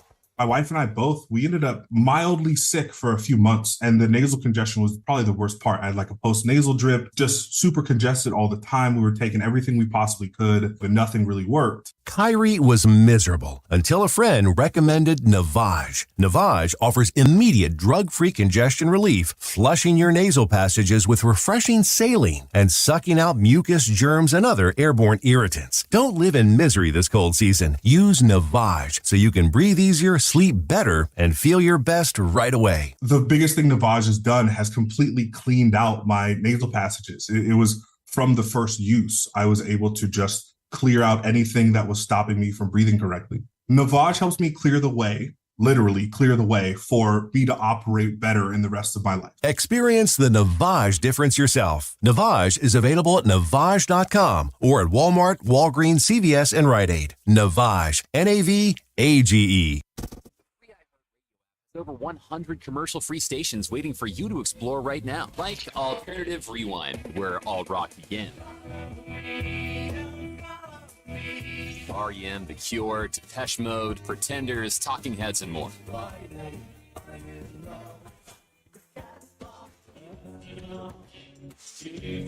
Just open the free iHeartRadio app, search Alternative Rewind, and listen now. iHeartRadio, free never sounded so good. You might not know this, but the Ingalls Bakery is actually a bakery. As in, we bake things, really delicious things. Things like crusty breads just waiting for that scrumptious strawberry jam. Apple fritters to pair perfectly with that morning cup of coffee. Cakes for any occasion, customized to your precise standards. And did we mention the cookies? It's all in the bag.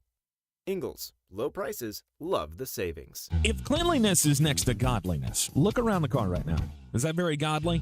Look, life comes at you fast, but so does WBNC Auto Detailing. They have the tools to make your interior look like it's coming off the showroom floor. You don't believe me? Check them out on Instagram. All that filth and years of stains disappear. WBNC Auto Detailing does full interior and exterior details with paint correction, and they do wax and ceramic coatings. Call WBNC Auto Detailing at 455-3700. Premium care with a Southern hospitality touch. If you're looking to buy, sell, or invest in real estate in the mountains, you need to call the agents at Clarissa Sells WNC, brokered by eXp Realty. Check us out online at clarissasellswnc.com. Download our free app on Google Play or the App Store. Type in Asheville Home Search. You'll be able to connect with our team and see all the available homes for sale in our area. For more information, contact us today at 828-774-6343 or clarissasellswnc@gmail.com. The Sportsocracy. These guys are a fucking disgrace. We are back in the Sportsocracy inside the Ingalls studio. I'm tired for some reason. I can't really. I think it's still hungover from Tuesday night. Well, I mean, from Tuesday night's political coverage. You had Super Tuesday night. Mm-hmm. I had Super Sniffle Tuesday night. Yes. Now I've got a sweet. I had to Google this. I have a ruptured capillary in the side of my nose that it's just really annoying me. Very painful. Very painful. And my nose is swollen, which is why my camera is just slightly asunder so you don't see that it looks like I got booped on my nose. We got moves being made across the NFL yesterday.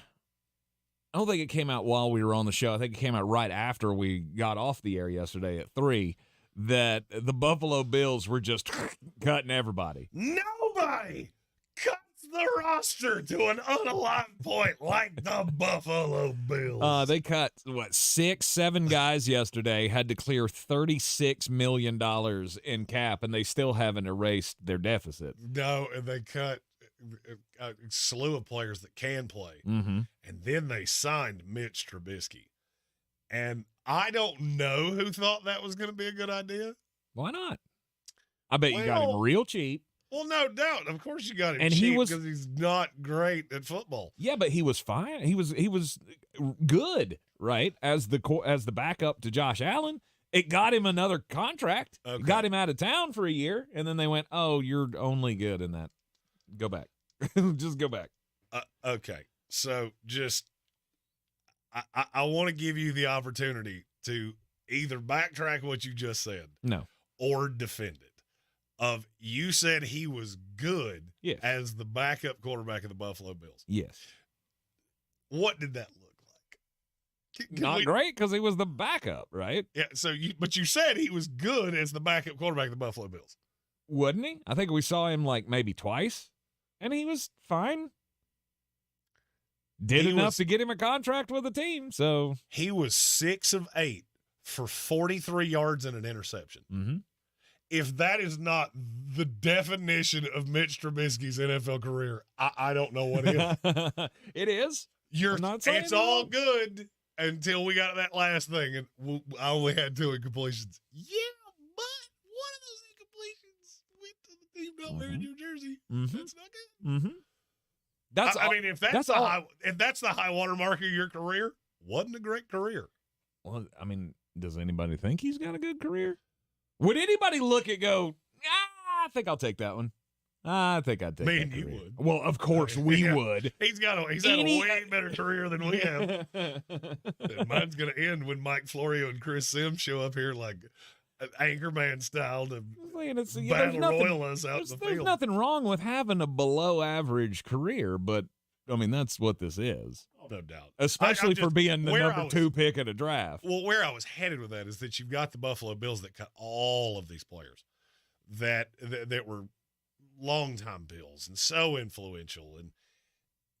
And then the reward was, well, little Johnny or little Susie, we took away your television and your cell phone and your video games. We took away your PlayStation.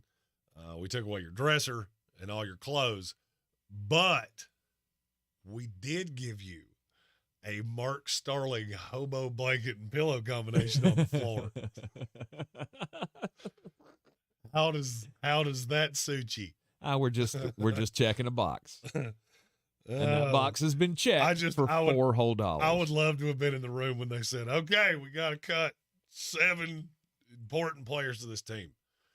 Today a good day to tell them we're bringing back Mitch Trubisky. Just swallow the frog. Do it all in one day. Yep. They're not going to like it. Just get it out of the way. Just we'll let them be. They'll be angry today, and hopefully they'll be less angry tomorrow.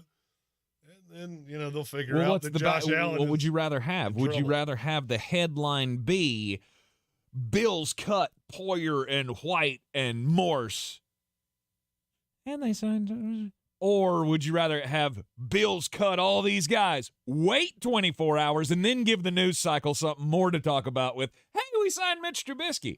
I'd rather have it all out of the way. You can be upset about the big ones, and maybe you won't even notice Mitch Trubisky's coming back. Okay, so here's how I just heard that. You just asked me, would you rather me kick you in the dingus 6 times on Wednesday and then once on Thursday, or 7 times on Wednesday? That's what that equates to me. Oh, come on. Boop, boop, Mr. I got my feelings hurt because Mike White wasn't coming back to the Jets. you're going to be upset because Mitch Trubisky's going to be a backup in Buffalo. You shut your dirty mouth talking about the legend of White Mike. He is one of the great Jet quarterbacks of all time. I'll say Him and Richard Todd and Glenn Foley and Ray Lucas. Yeah. I'll say the same thing you say about me sometimes. You are maddeningly inconsistent.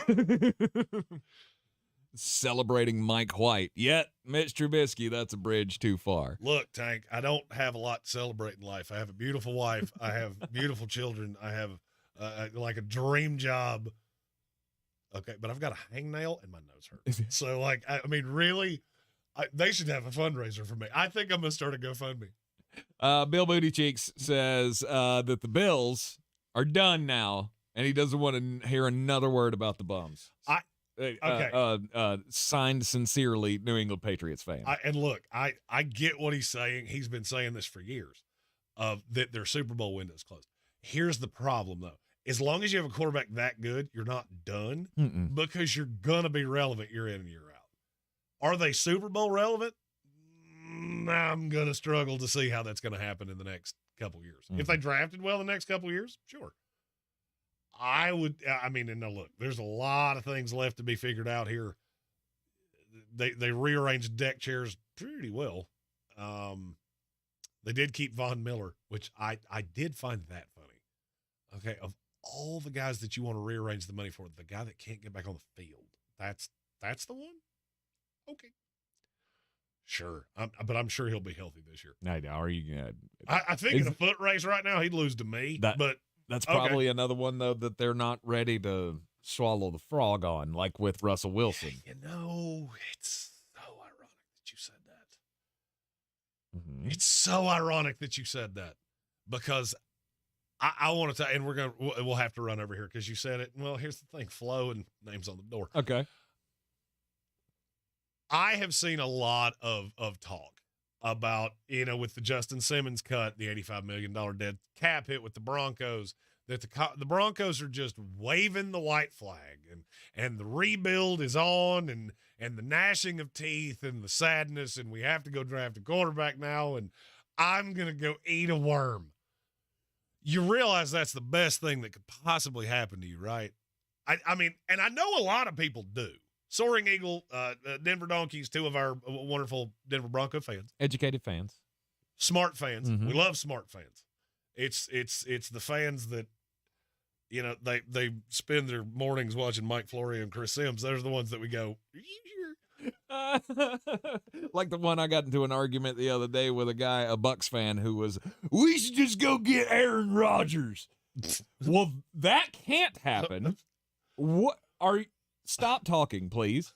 Please. I'm going to leave my wife and marry Elle McPherson. Well, the only way you're going to do that is if you show up like Borat, you have a marriage sack. So, he turned his microphone off, but he laughed like a girl when I said that. So, this is what more teams should do this. But do you understand why a team is able to do this? I can't tell you George Payton's going to get fired after the draft. I can tell you I heard that. If I heard that one time in Indianapolis, I heard it 200 times. We also speculated on it before last year's draft, that he was going to get fired before the draft last year. And now that's where I'd put the caveat on it of the same people that told me that this year were the same people that told me that last year. So, I'd be careful writing the obituary on George Payton. But I'm not sure that it matters. Because ask yourself this question. We talked about this yesterday with the Baltimore Ravens and stability and things like that. How many more front offices do you look at in the NFL? And take out the super obvious one. Take out the Pittsburghs and the Green Bays and the Kansas Cities. Of the teams that don't routinely make the playoffs, how many front offices would you trade for Denver right now? Now take the journey with me. Okay. The coach is locked in for at least 3 more years. How many teams in the NFL can you say that about? I could make the argument that there's 5. Outside of the super, obviously. Mike Tomlin can be there until he decides he doesn't want to be. John Harbaugh, same thing. Andy Reid, same thing. I mean, Buffalo. Well, let's use the team we were just talking about. Are the Buffalo Bills in better shape right now than the Denver Broncos? Not office-wise. No, because you're killed. You're killed against the cap. You're having to hemorrhage all these players. You haven't drafted all that well. You've had a couple hits. You've been like virtually every other team in the league. You make 6 picks. You hit on one really well. You hit on another one, another stand-up double, 3 gross misses, and a legged it out single. And you don't have any security in your coach. No. To me, I look at Denver and go, yeah, this year's not going to be great. You're paying over 20% of your cap. It's actually more than that. It's over 30% of your cap to a player who is not going to be on the roster. But do you know what happens after you swallow that frog this year? It comes back. Money's in your hand. Mm-hmm. You don't have to go get a quarterback this year. That's what I've been saying about Jared Stidham. I look at Denver, and yeah, the fit with Bo Nix, I get it. He's accurate and lazy. Man, I wanted to say a bad word right there. Lazy commentators like Chris Sims will go, well, he's actually a more athletic Drew Brees. That's like saying I'm a taller Luke Combs. Okay? Okay, I guess if you have cataracts in your eyes and you squint real hard, I guess you could make it make sense. But it doesn't make it true. It doesn't mean that the right decision for Denver at 12 is to shoehorn a quarterback. You have a quarterback on the roster right now that very well may be better than anybody you can put in that position. Are you in better shape with Justin Fields, who you're potentially going to have to pay, or maybe you just take a 2-year flyer on it, or Jared Stidham, and then you're bad for a year? Okay, things are bad. You sell off Jerry Jeudy for 10 cents on the dollar. You cut Justin Simmons. You swallow this frog. You got a ton of money next year. You got Sean Payton, who's still entrenched with his franchise, and you just build the roster. Is that not better than these teams? And I'm going to start calling these comb-over teams that are so desperately clinging on to the little strands and follicles that we have to just wax them across and make sure they're lacquered to our heads so they don't possibly go wispy flying in the wind. Is that not better? That's quite illustrative. I like it. Yeah. I got that on camera pretty good, too. I was nice and lined up. Here's the problem. Hold up before you say it. Andreas Pinkney said he wants to fight anybody who ever said Bo Nix is anything like Drew Brees. Chris Sims said that in the same interview. Bo Nix is a more athletic Drew Brees. You're just trying to piss me off at this point, aren't you? Like, I thought that 3 separate times. You are wanting to make me angry, and you're doing a really good job. Mm-hmm. The problem with that always is, how am I supposed to get excited?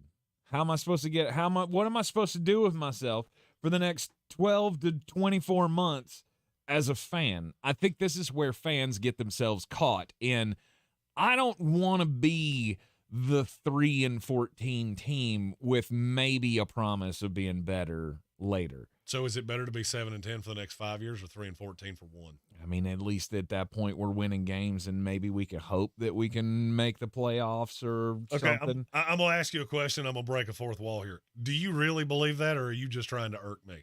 I'm not trying to irk you. I'm telling you, this is how fans think. This is a very small percentage of fans. No, it's way less than you think. Dude, look who you're talking to. You're talking to a guy that has probably, and look, I know when I say what I'm getting ready to say, that my fellow Jets are going to say, he's right. And there will be at least 10 other fan bases that go, no, we're worse. I pull for the team with the most delusional fan base in the NFL. Mm-hmm. It's 10%. 90% of fans, I'm not going away if you go 3-14. Does it reek of awfulness to be 3-14? Yeah, it does. You know what else is worse? Way worse?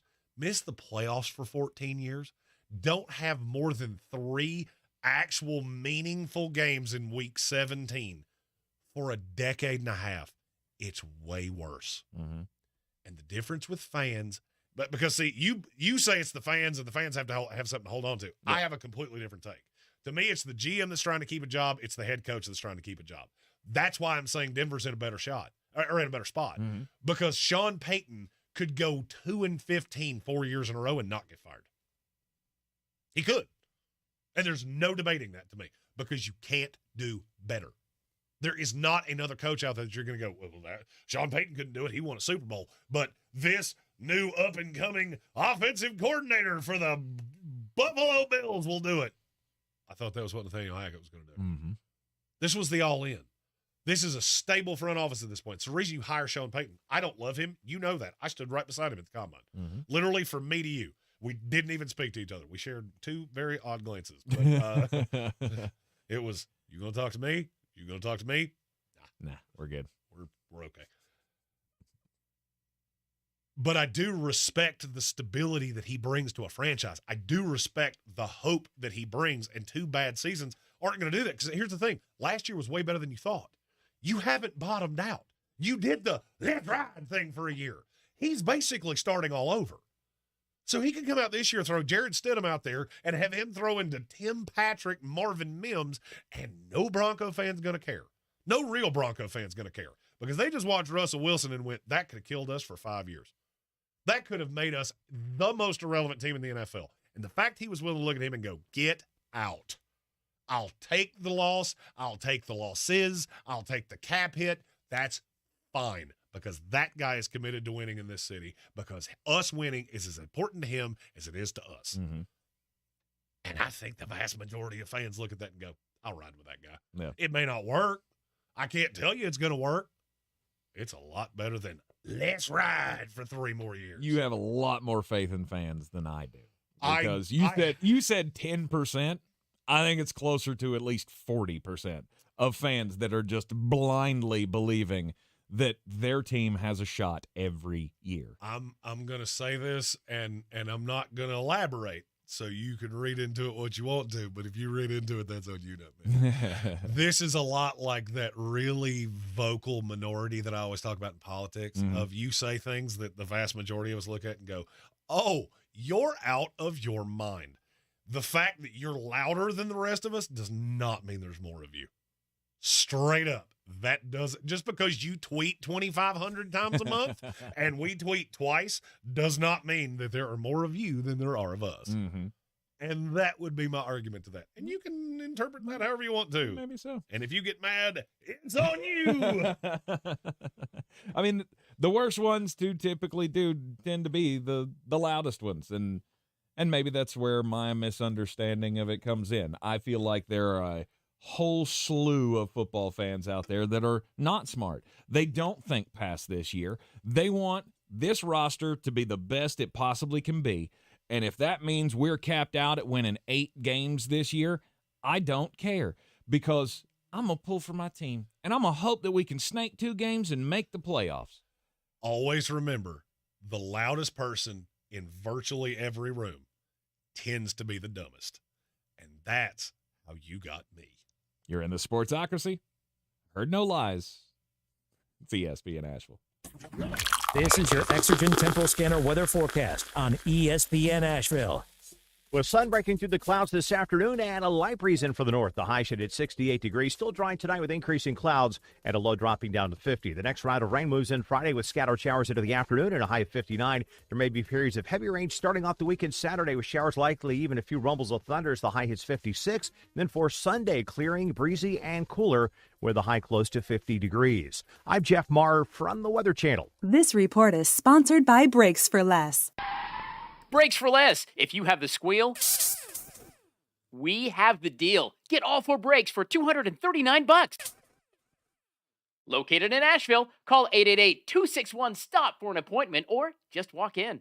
It's National Dental Assistance Recognition Week, and Summit Dental would like to recognize and thank 3 exceptional team members. Thank you, Anna, who's been with the practice for 11 years, Kim, who's been there over 10, and Courtney, who started when the practice opened 15 years ago. All of them go above and beyond to ensure patients are well taken care of. With that, Summit Dental is growing and looking for a hygienist to join our awesome team. If you're interested, drop us a line. Email us at hello@AshevilleSummitDental.com. That's hello@AshevilleSummitDental.com. At the North Carolina Education Lottery, we love to celebrate winners. So I hired a town crier to announce Pick 3, Pick 4, and Cash 5 winners. Hear ye, hear ye. But there are thousands of winners every day. Oyez, oyez, oyez. I may not have thought this through.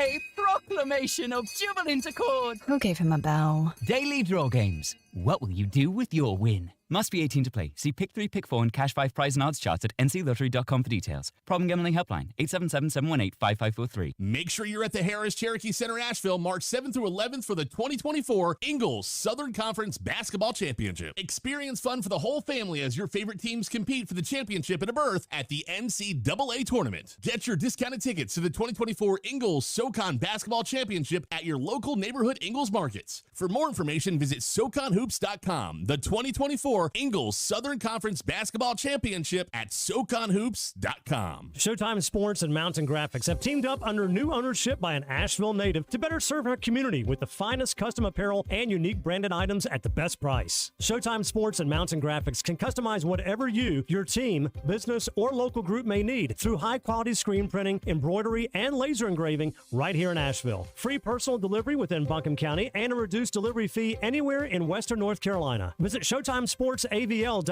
and MountainGraphicsAVL.com. Your one-stop custom apparel shops. If you're looking to buy, sell, or invest in real estate in the mountains, you need to call the agents at Clarissa Sells WNC, brokered by eXp Realty. Check us out online at ClarissaSellsWNC.com. And did I mention that Clarissa Sells WNC loves teachers? We love teachers so much, we're giving back 25% of our commission at closing. For more information, contact us today at 828-774-6343 or ClarissaSellsWNC@gmail.com. Crooked teeth may embarrass kids whose families can't afford braces, and trying to fix their teeth themselves can make things worse. Luckily, there's Donated Orthodontic Services, a program from the American Association of Orthodontists. For children and teens who qualify and are matched with a volunteer orthodontist, treatment can be life-changing and help them smile with confidence. Learn more at aaoinfo.org. The madness begins in Asheville. Make sure you're at the Harris Cherokee Center, Asheville, March 7th through 11th for the 2024 Ingles SoCon Basketball Championships. Experience fun for the whole family as your favorite SoCon teams compete for a championship and a berth in the NCAA tournament. Book your travel and tickets by logging on to SoConHoops.com or by contacting the Harris Cherokee Center Asheville box office. Get your tickets today. On the weird scale, there's Vegas, there's Florida, and there's Asheville. Let's get weird, Asheville. Back in the Sportsocracy, this is ESPN Asheville, 92.9 FM, 880 AM 1400, and heard everywhere on the iHeartRadio app. It is time to get weird. And Jeremy, you've been, what are you doing over there? Trying a new monster, and it tastes like happiness. Oh, it's like apple. I don't even know what those flavors are. Oh. I feel like that. What was the girl that had the Carmen Miranda that had the big fruit thing on it? Yeah, the cornucopia thing. Yeah. I feel like that's what it would taste like if you blended it up and put things will shut your liver down. That's a hell of a historical throwback for you. I'm proud of you for Let's that. go. What good, up? Good job. I do stuff. Jeremy does do stuff. Sometimes I feel like in your past you've done stuff that has gotten you in a little bit of trouble in public places. Like you get kicked out of a bar. You ever been kicked out of a bar there, Mountain Man? Happened to me. I wasn't drunk in a bar. I don't want to be drunk in a bar. You ever been kicked out of a comedy show? No. I've had somebody kicked out of one, but then that means you've never been kicked out of your own comedy show. That's hard to do. Like Nick Swardson was. Have you seen this? I have not. Nick Swardson went to Colorado, and he found out one thing that I think everybody who's ever been to Colorado has found out. They make their gummies a little stronger in Colorado than they do anywhere else. Let's go. Clearly, he was on crimes. Well, actually, it's Colorado, so not crimes. However, I guess overdosing in front of people in public, that's probably a crime in Colorado. He was so whacked out of his skull over the weekend at his show in, what was this, Deer Creek Colorado, I think, or Beaver Creek. That makes it even better. He was in Beaver Creek, Colorado, got up on stage last night. He made it 20 minutes, or not last night, like this past weekend, made it 20 minutes into the show before they cut the spotlight, cut his mic off, and then they had to apologize to the crowd. He got up there so incoherent and rambling, he couldn't remember his shtick. He was trying. Have you seen his Jason Statham as a Christmas caroler joke? It's on his latest Netflix special, and it's quite funny. But he was trying to launch into that thing, and he kept doing the same thing that that Tank does when he's trying to figure out whether or not he's going to say hello to a famous ball coach in a bar. Just, wait a minute. Here it comes. All right, here we go. We're going to do it. And he did it like that for 2.5 minutes. It is one of the most uncomfortable YouTube videos I've ever seen of somebody bombing on stage. I don't think he'll be doing that anymore. I don't think you need to eat 5 of those before you go on stage, Nick. It's terrible. You should go check out the videos. It is quite uncomfortable, but it's quite hilarious to hear the crowd screaming out, "What'd you smoke before you came in here?" Let's go. I have seen, as someone that I did stand up for quite some time. I have seen people bomb in the most uncomfortable ways possible. And the one that will never stop being the funniest is the one that gets combative with the crowd because they don't understand his material. I saw the same guy do that 3 times in 2 days. Never stopped being funny. I think the biggest laugh he got the entire weekend was me in the back laughing at how unbelievably uncomfortable it was. My story is about the U.S. women's cycling team, Sinissa, I think is what that is I think it's how it's pronounced. Okay. They've been suspended by the International Cycling Union, which for some reason their abbreviation is UCI, which would be Union Cycling International. Mm-hmm. You either said it backwards or you put the acronym in there backwards. I don't know which one. Now, what do you think one could do in cycling to be suspended by the governing body? Doping. That is incorrect. I will give you a hint. I'm pretty sure you can get banned for that. Well, you can get banned for that, but that's not what this team did. Okay, all right. I will give you a hint that it was cheating, but it wasn't doping. That would be my question. How do you cheat in a cycling race? Did they put, like, motors on their bikes? But something almost equally as stupid. You have to have 5 riders to compete in the Argenta Classic, which is in Belgium. They came to the starting line with 4. Anna Hicks, Cara O'Neill, Catherine Sarkisov, and Claire Windsor. The coach, or the director, Danny Van Hout, told them when they got to the line, they would have a solution.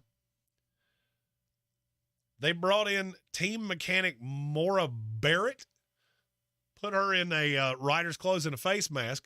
She signed the starting sheet, said that she was one of the riders. Okay. I don't think there's a rule that says that you can't put the team mechanic in there. Because they then took the mechanic out, put in a dummy. I don't know. A dummy? So they did. How does a dummy ride a bike? I don't know. It looks like they were in a tandem.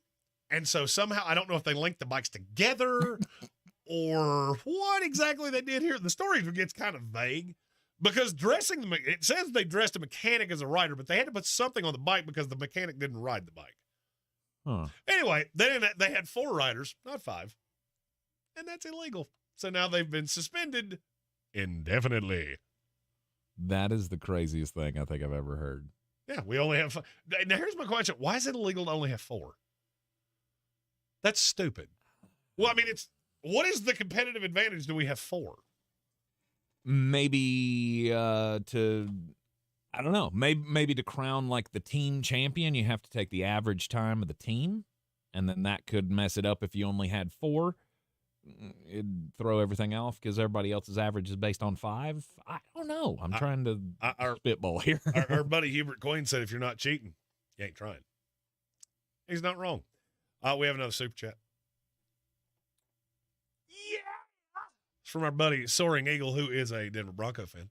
So here's my idea. Draft JJ or Bo. I would go JJ over Bo. Mm-hmm. Start Stidham until we're eliminated. Start the rookie the rest of the way. Get him a weapon next year. Profit. That is one way to do it. Mm-hmm. Can't tell you that's what I would do. Because what I would be more likely to do is go, hey, Jared Stidham, you ever want to be a starting quarterback in the NFL? Because you're fitting to me. Or I would call the Washington Commanders and go, so ballpark, what would it cost me to get Sam Howell? I know you're taking a quarterback. You know you're taking a quarterback. Let's stop bull excrementing each other and just be real honest with one another. Mm-hmm. What's it going to take? And then I'll use the 2 cheap years of him on a fifth round draft pick contract. If he's the guy, I'll sign him in 2 years. If he's not, I got the opportunity. I'll know in a year. Yep. I compete him with him and Stidham. Either way, I have a legit backup. I can develop my young guys. That's the thing I've never understood. If you're going to just bottom out, you need to at least have a competent veteran. Because if you draft a receiver, you have no idea what you have if the quarterback's that bad. Sam Howell, chuck him out there. Hey, if it works, we found money. Mm-hmm. If it doesn't, we burned a 4th round draft pick. Yeah, I think that's one of the things I'm most interested about this free agency period is trying to see what creative ways the teams come up with to deal with these problems. What will Denver do? Will Denver be in the market for Sam Howell on the trade market? Who else is going to be in there? There are only so many big quarterbacks to go around, which is one. I was about to say, who's 2 here? Baker Mayfield. Still number 2. No, he's not. He is. No, he's not. Available right now for the low price of $45 million for the Pittsburgh Steelers. Go do that, please. Well, Pittsburgh's not going to do it. Please, somebody do this. I'm going to be 100% honest with you. Stop it. And let me, I'm going to say this as nicely as I can. Trying to take my will to live. Stop. You're going to have to find a team that's going to do something dumber and poorer than you. Okay? Oh. Because this is going full South Park of you're going to have to find a team that will do something stupider with the quarterback that we got us to the playoffs. We made the divisional round. It's great. You won it awesome. We got to give him money. Yeah, Pittsburgh looks at him and goes, I guarantee you they look at Kenny, but they take a picture of Kenny Pickett. They put a picture of Baker Mayfield beside it. And Omar Khan's sitting in his office going, damn it, they told me there was a difference in these 2 pictures, and I can't see it. I already have one of these. It's the same picture. You're screwing with me. This is the same picture. Okay? It's the same person. I've stared at this. I've tried to do the 3-dimensional thing where I stared through it and I didn't see a picture come at me. All I see is the same quarterback in 2 pictures. And no, I will not pay that. I don't know why you and everyone else, Gambit fan included, you just can't let me have a little bit of hope. Well, Gambit fan was upset that you brought up the one of the greatest centers to ever live because he's an Eagles fan, and he had just gotten over that. And you brought it up, and it was, yep. You scratched that scab, and now he's mad at you. Okay, I see what it is. Yeah, that's why you got to be a man of the people. No, he says poor Tank still hasn't come to terms with Baker being his quarterback. It's technically not. It's technically a free agent. Last one playing snap for you. I got you to the playoffs. Technically going to hit the open market. Okay, can I just ask you? I didn't plan on talking about this today, but of course you didn't. I am gonna I'm gonna try to just put your feet to the fire of admitting. And I want you to think about this for a second. Mm-hmm. In terms of opinions you've had about Baker Mayfield, yes, and how this was going to go with the Tampa Bay Buccaneers. Have you been right about one yet? No, he's only going to play like 6 games. He'll put in Kyle Trask. No, I have not. Fresh, cold sports take. I actually thought about sending that into freezing cold takes. The only problem is that I felt like it would really hurt my feelings when they went, who is he? And frankly, why do we care? Who are you? Yeah, exactly. Nobody cares what you said. man, College Cowherd, you got fat. Look, I hoped that he was going to suck enough that we would it wouldn't work, but it didn't happen. It didn't happen, but you know what is going to happen? What's that? Legal sports betting in the state of North Carolina. That it is. North Carolina, it's time to raise up. We're less than 100 hours from DraftKings Sportsbook going live here in the Tar Heel State. Starting Monday, March 11th, you'll be able to bet on all your favorite sports anywhere in the state from your phone with DraftKings Sportsbook. To celebrate, new customers who download the DraftKings Sportsbook app today using our code WPEK will score up to $300 in bonus bets when you place a $5 bet once we're live.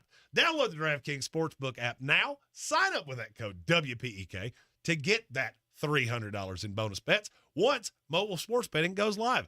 Only on DraftKings Sportsbook, coming to North Carolina on Monday, this Monday, March 11th, with code WPEK. The crown is yours. Gambling problem? Call 877-718-5543 or visit morethanagame.nc.gov. 21 plus, North Carolina only, new customers only, subject to regulatory licensing requirements. Maximum $300 in bonus bets not available for use until March 11th, 2024. Bonus bets expire in 168 hours after issuance. Deposit, wagering, and eligibility restrictions apply. Terms at DraftKings.com/sportsbook/NC. You are in the Sportsocracy. This is ESPN Asheville. After the break, it'll be top of the hour time, which means it'll be time for the daily draft. Today's daily draft, the most tragic ending to promising careers in sports as a whole. I think we call it the reverse Brett the Hitman Hart. Not the best there were, not the best there is, but could have been the best there ever was. You're in the Sportsocracy, and this is ESPN Asheville. Compassionate care is what you want when a loved one requires short-term rehabilitation or long-term care. That's what sets Sandstone Health and Rehabilitation's 18 North Carolina locations apart from the rest. At Sandstone, residents experience a safe community and family environment where employees are treated with respect, delivering the same care they would for their loved ones. We welcome you to tour the closest location to you that delivers compassionate care for all. Discover the Sandstone difference today at sanstonehealth.com. Some people just know the best rate for you is a rate based on you with Allstate, not one based on Carol. She's more focused on hitting a high note than the car in front of her. Why pay a rate based on anyone else? Get one based on you with DriveWise from Allstate. Not available in Alaska or California, subject to terms and conditions. Rates are determined by several factors, which vary by state. In some states, participation in DriveWise allows Allstate to use your driving data for purposes of rating. While in some states, your rate could increase with high-risk driving. Generally, safer drivers will save with DriveWise. Allstate Fire and Casualty Insurance Company and affiliates, Northbrook, Illinois. Getting quality employees to fill positions in your company is essential, but finding those people can be a major hassle unless you use ZipRecruiter. ZipRecruiter makes finding quality people a breeze. ZipRecruiter's advanced technology identifies candidates with the right skills, sends you great matches, then you can easily invite them to apply. 4 out of 5 employers who post on ZipRecruiter get a quality candidate within the first day. See for yourself. Go to ZipRecruiter.com/free to try ZipRecruiter for free. That's ZipRecruiter.com/free. The madness begins in Asheville. Make sure you're at the Harris Cherokee Center Asheville, March 7th through 11th for the 2024 Ingalls SoCon Basketball Championships. Experience fun for the whole family as your favorite SoCon teams compete for a championship and a berth in the NCAA tournaments. Book your travel and tickets by logging on to SoConHoops.com or by contacting the Harris Cherokee Center Asheville box office. Get your tickets today. We're back counting down to kickoff. Let's look at today's 3 keys to premium pre-gaming with Beast Unleashed, presented by Monster Brewing. Number 1, beat the heat. Unleash the beast with bold, familiar flavors, 0 caffeine and 0 sugar. Number 2, running the option. There's 4 to choose from. White haze, each perfect, scary berries, and my personal favorite, mean green. And number 3, at 6% ABV, Max Protect. Always drink responsibly, and you must be 21 or over. Beast Unleashed, available at your local retailer. If you're looking to buy, sell, or invest in real estate in the mountains, you need to call the agents at Clarissa Sells WNC, brokered by eXp Realty. Check us out online at clarissasellswnc.com. Download our free app on Google Play or the App Store. Type in Asheville Home Search. You'll be able to connect with our team and see all the available homes for sale in our area. For more information, contact us today at 828-774-6343 or clarissasellswnc@gmail.com. This is your Exergen Temporal Scanner weather forecast on ESPN Asheville. With sun breaking through the clouds this afternoon and a light breeze in for the north. The high should hit 68 degrees. Still dry tonight with increasing clouds and a low dropping down to 50. The next round of rain moves in Friday with scattered showers into the afternoon and a high of 59. There may be periods of heavy rain starting off the weekend Saturday with showers likely, even a few rumbles of thunder as the high hits 56. Then for Sunday, clearing, breezy, and cooler with a high close to 50 degrees. I'm Jeff Marr from the Weather Channel. This report is sponsored by Brakes for Less. Brakes for less. If you have the squeal, we have the deal. Get all 4 brakes for $239. Located in Asheville, call 888-261-STOP for an appointment or just walk in. This is the time of year to enjoy life. Stop letting that pain in your joints keep you from doing what you want to do this spring. Call QC Kinetics now. QC Kinetics is the nation's leader in regenerative medicine. I'm talking lasting joint pain relief with no surgery, no drugs, and no downtime. It's a fact. QC Kinetics is literally transforming lives. Their advanced treatments harness your own body's ability to restore and repair damaged joint tissue. Pro athletes have been doing this for decades, but now this life-changing treatment is available for you, so you can walk and run and climb stairs and play golf and move again pain-free. No pain pills, no risky surgery. This is an all-natural solution. QC Kinetics has tens of thousands of satisfied patients who have reclaimed their mobility. Take action now and live your best life this spring and summer. It's a great use of your tax refund check, by the way. Call QC Kinetics for a free consultation. Phone 828-333-9517. 828-333-9517. That's 828-333-9517 in Asheville and in Greenville. From the Ingalls Studios, this is ESPN Asheville, WPEK, W225CJ Fairview, WMXF Waynesville, and iHeart radio station. The Sportsocracy. It fires me up, man. I love it. Say it one more time. The Sportsocracy. Take it back. Beer City's best sports talk. It is gross. Just earlier. They are mature, actually. You just have to get to know them better. Your lunchtime dose of dumbassery. Live from the Ingalls studio.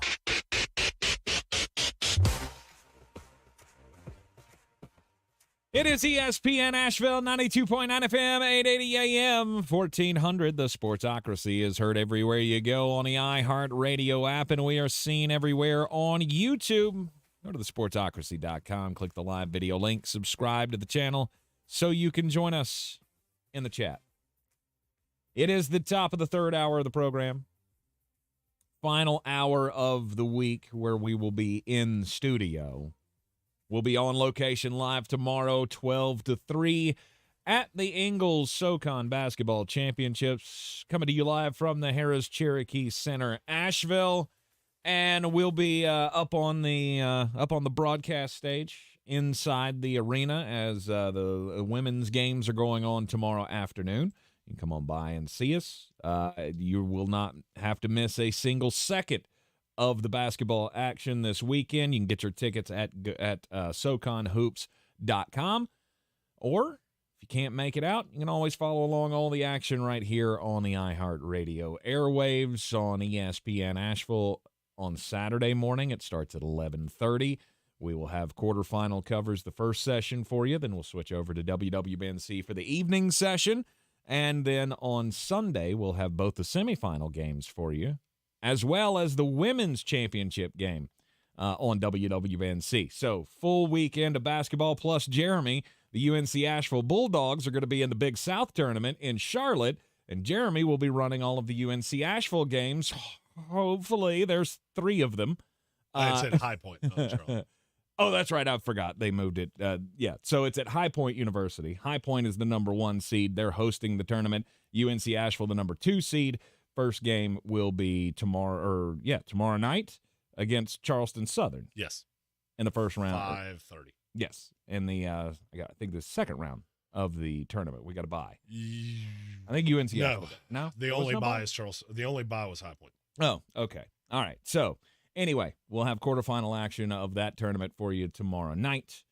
And then follow along the UNC Asheville basketball as far as the run goes with Jeremy Green, Brian Hall, and Mike Orr. All right. Daily draft today. Tragic careers in sports. I don't know that I want to say tragic career. Which are the ones that could have been something. Yes. But it all came to an end somehow, some way.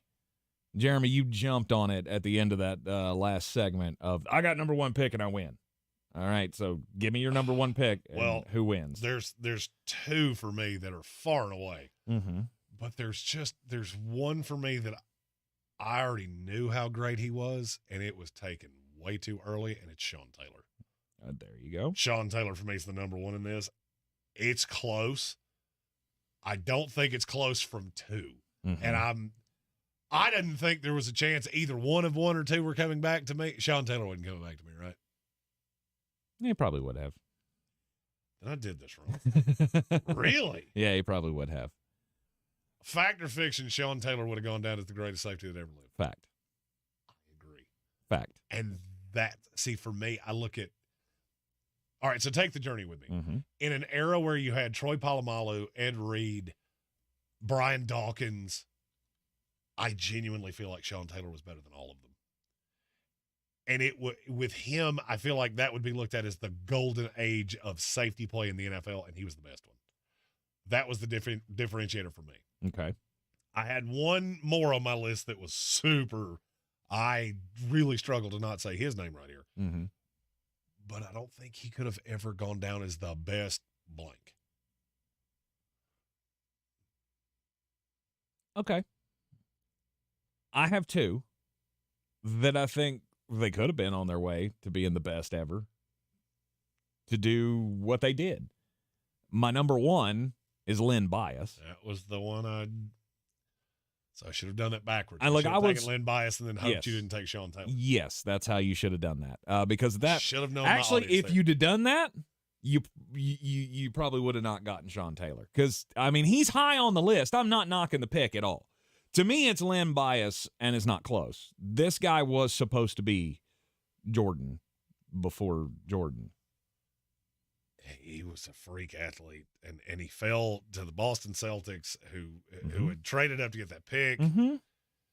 And then what he could have been? Tragically dies on draft night. Mm-hmm. And what could have been had he not just thrown it all away with the drugs? He was going to set the NBA on fire. He would. I mean, him and Larry together in Boston? So you're telling me that Larry Bird could have had Michael Jordan on his team? Yeah. That's insanity. Yeah. And that would have been a string of 10 straight championships once again. And what would we think of Michael if that had been the case? There's just so much that could have changed if Lynn had a few more years on this planet to live up to what he was capable of. To me, Len Bias is the number one sports tragedy of all time. That's why he's my number one pick. And I would say, and I can't explain to you necessarily why I feel this way. Mm-hmm. And it may be as simple as Lynn made a mistake, but Lynn made a mistake. Sean Taylor did not make a mistake. He was just trying to defend his own house. And maybe that's why it's that way in my head. And I completely understand it. Look, Lynn did it to himself.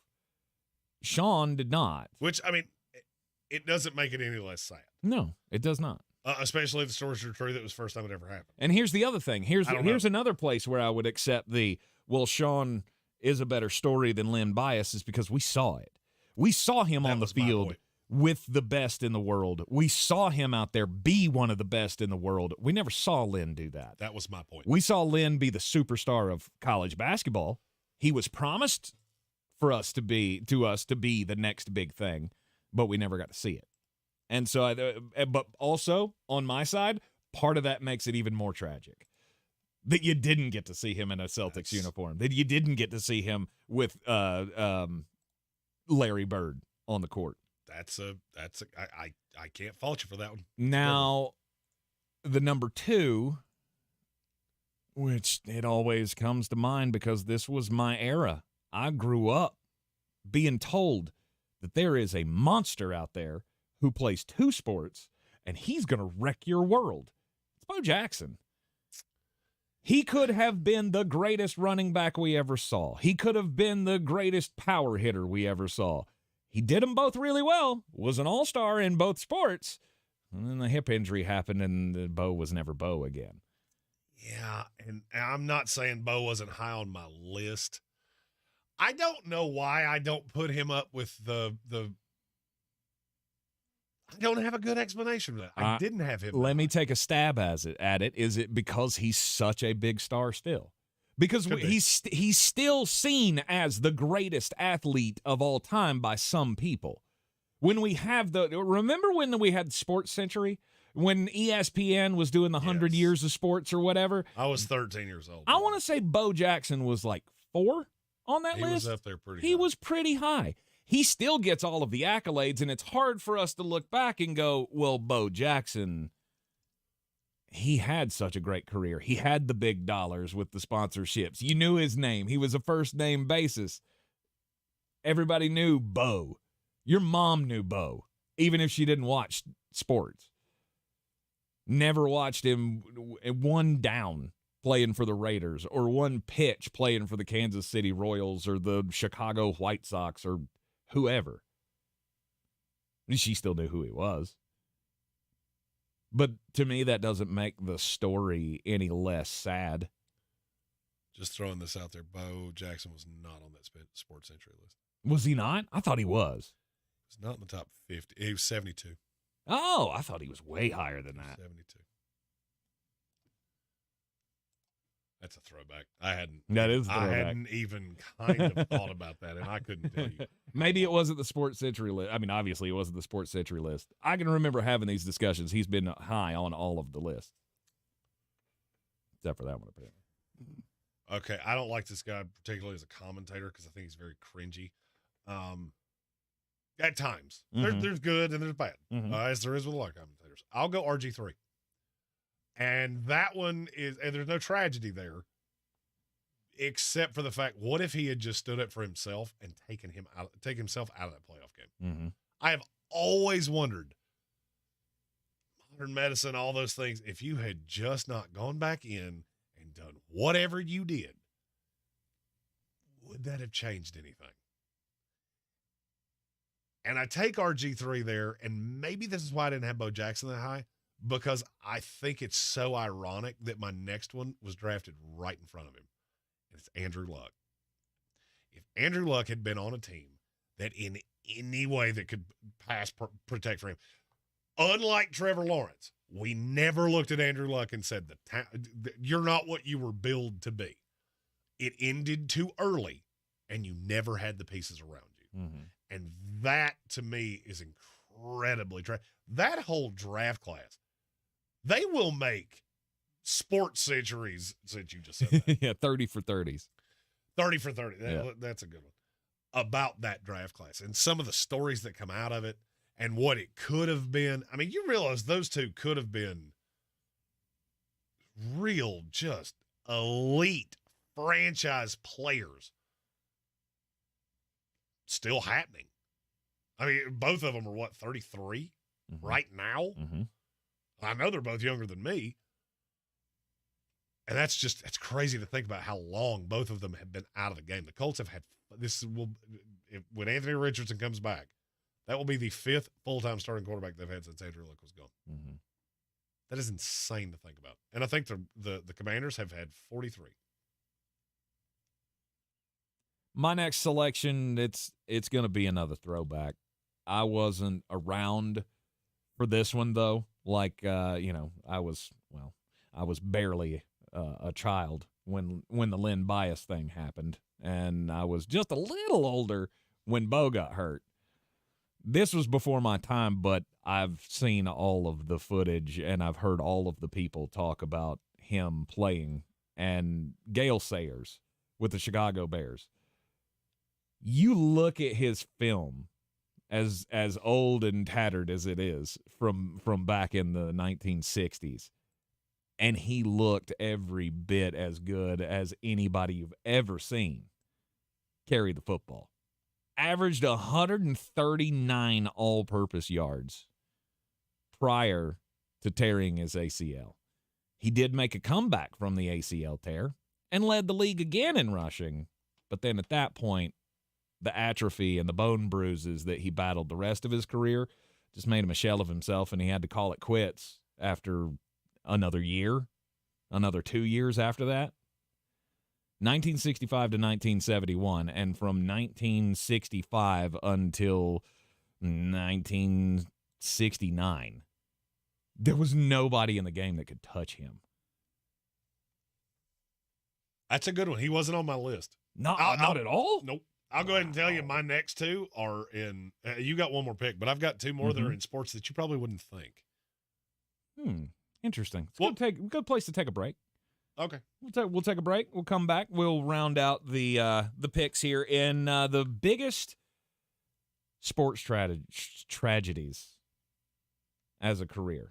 Who could have been the greatest, but never got to realize that dream. You're in the Sportsocracy, and this is ESPN Asheville. The most common form of treatment for the arthritic joints is normally cortisone injections and gel shots and over-the-counter medications. And most patients have tried all of that and are still in pain. Every day, Dr. Aaron Wolkoff, a QC Kinetics medical director, meets patients who have exhausted every method to get relief. They've been told surgery is their only option. They want to stay away from that path, and they come to us almost as the last hope. So we're using our own body's properties to help manage pain, to help slow arthritis down, keep the patient active with no downtime, and getting back to what they enjoy doing. I mean, I love what I do. QC Kinetics regenerative treatments from our board-certified providers help heal and restore aching joints. No surgery, harmful drugs, or downtime. Call for your free consultation today. Call QC Kinetics, 828-333-9517. That's 828-333-9517. 828-333-9517. What?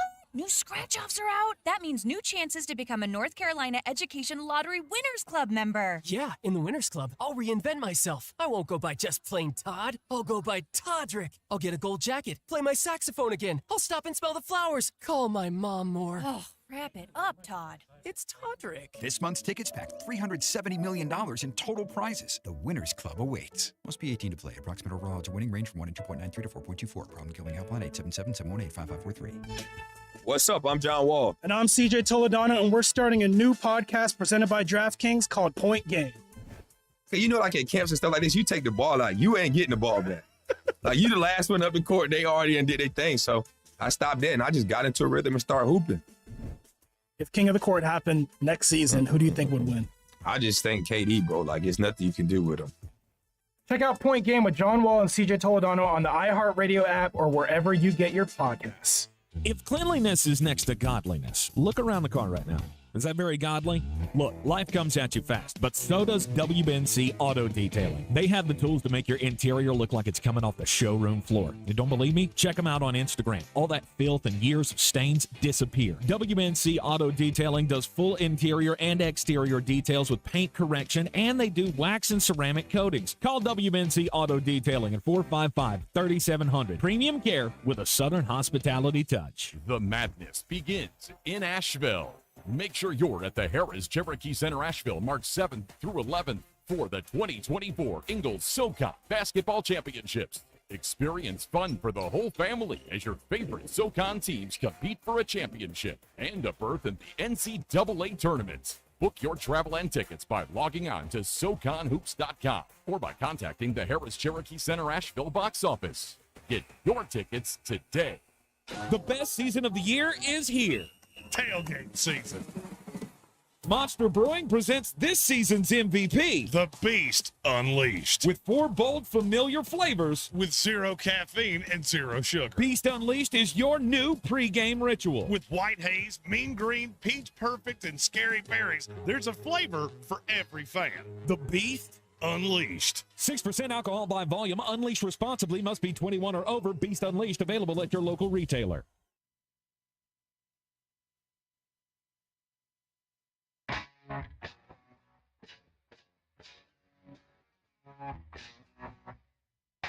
The Sportsocracy. You were just dumber than a bag of hammers. We are back at the Sportsocracy on ESPN Asheville, talking about the ones that could have been. Guys that could have been the best in the sport, or at least among the best in the sport. The injuries just piled up or something tragic happened to stop that from occurring. So far in the daily draft, Jeremy had the number 1 pick. He went Sean Taylor. Then RG3 and Andrew Luck. All horrible tales of promise that came crashing down for one reason or the other. My top 3 have been more throwbacks. Who's shocked? Len Bias, Bo Jackson, Gale Sayers. And I think this is where I come off of I'm not sure I have another example of one that I feel really great would have been one of the greatest. Oh, I do. Of all time. I do. I just know you won't take him because you don't care about the sport he plays. Well, the only reason I caveat this is because my next selection came from Duke. And it's Grant Hill. He was one of the ones that you liked secretly. You didn't tell your Tar Heel friends that you were all in the Duke Hill or the Grant Hill Duke camp, but he was one of the ones. And I thought he'll come into the NBA and he'll be, the greatest NBA player ever to come out of Duke. And he would have been had he not tried to play hurt. Think back to the good that he did himself from 1994, I think he was drafted, up to 2000. He tried to go back into a playoff game in 2000 with an ankle injury, and he got hurt further. The damage was too much, and then he went on a string of just surgery after surgery after surgery that never could correct the problem, and he had to completely change his game from being the superstar ball handler, go-to guy to just being a role player, which he was pretty good at. But that's what he was. And that's all he could ever be because he was so physically limited by the injuries. But I do feel like Grant Hill would be one of the great ones. Okay, I know who one of my 2 is. I'm still debating on the other one. Okay. You said you didn't have anybody else that could be the greatest that ever was. I don't think so. There is one, and it's, to me, I don't even think it's debatable. Okay. It's Mario Lemieux. Is he not one of the great ones? He is. It could have been him, Wayne. Gordy? Oh, no. Gordie Howe? I don't know. Gordie Howe played with dudes that your size. I'm going to tell you a stat that I didn't know. First of all, he missed 3 full years. Then he played 5 on the backside. Played 67 games once. Never played more than 43 other than that. Because after he had the Hodgkin's lymphoma, he was just never the same guy. Mm-hmm. In NHL history, how many guys have scored more goals than him? 6 or 7? 10. Okay. He played 600 less games than almost all of them. He had 690 career goals. Wayne Gretzky had 894. Gretzky played 570 more games than he did. Wow. Think about what I just said. I mean, that's like video game numbers. That's what this looks like. As I went down this rabbit hole, I probably should have taken him earlier. Because the more I look at it, and I don't claim to be a hockey guy. I loved hockey video games when I was a youngman. This looks like the career that you played on PlayStation and you got tired of playing it after 8 years. Yeah. And you're just, I got stuck at 10 because, Mom took my TV away because she found that weird magazine under my bed. Mm-hmm. So Mario Lemieux was the no-doubter for me. Okay. And it's unbelievable when you look at the pace he was at. Had he stayed healthy through all of that and played that long, there's a possibility that he would be 200 goals in front of everybody that ever played this game. That's on the table. Mm-hmm. I feel like I have to take a guy that I said earlier because it's still the one, and I'm not going to say that I know he would have been as great as some people make him out to be. It's Brandon Roy. Mm-hmm. He got hurt so unbelievably early, and it was never the same. I mean, he couldn't play back-to-back nights. and he tried so hard. But if you go back to those very early days with Portland, he was out of this world. And for me, there are a lot of basketball players I could put in right there. I could put in Penny Hardaway. I could put in Tracy McGrady. There were a lot of guys that got hurt and just never lived up to the expectation. Brandon Roy didn't actually get the opportunity to be that guy. He got hurt so early that you got the small glimpse. And for me, I don't know that he would have stayed there. I don't know that he was that guy. But if he was, he would have been absolutely special. Mm-hmm. All right. So, Brandon Roy is your final selection here. And then we have an undrafted free agent. And I'm going to go a weird sport there. Okay. There's another one that I don't know that he would have been that great, but he might have been. I'm going to stick with basketball here. This is another one that broke me. Anthony Hardaway. There was no doubt what a star he was. Those first years in the league with Shaq, Penny and Shaq, it was all you could ask for a new franchise in the NBA, in any sport. You beg to have a 1-2 punch like that. Now, obviously, the money problems and all of that with the Orlando Magic, they didn't keep the two of them. But when Anthony went away to Phoenix, started playing with Jason Kidd, started out really well, and then the back problems started. And that's another one. I feel like he'd be on a short list of the all-time greats at the point guard position, but we never got to see it come to fruition. All right, UDFA, you said you had a weird one. I do have a weird one. But I'm also watching the chat, which is swaying me in a couple different directions. I mean, do you want me to say? Do you Greg have Oden? That's not a bad one. Greg Oden's one that I considered. I seriously considered him. It ran through my mind, but to me, Penny was more tragic. Greg Oden was already 45 by the time he came into the NBA, so we should have known that body wasn't going to last long. Well, that's a good point. I'm also going to address, too, that I think Red Sea is the one that's mentioned a couple of these. Eddie Guerrero was already... Yes, he was already a legend before he died. I mean, he was older when he died. I want to say he was 44. Yeah, he had... So, I mean... He'd been around for a long time. I don't... Especially the way he went about his career, I'm not sure how much longer that was going to last. I mean, it's very sad that he died the way he did. I look at him as an absolute star in that industry anyway. The other one he said was Pat Tillman. I don't know what – Pat Tillman's probably the saddest story of all of these. Went into the military to defend our country after 9/11. He was good, not great. And that's where that falls in. If we were doing saddest sports stories, he'd been my number one pick. I don't think – because the actual narrative here was with Michael Thomas – career that could have been. I don't think his career falls into that. And that's no shade at him.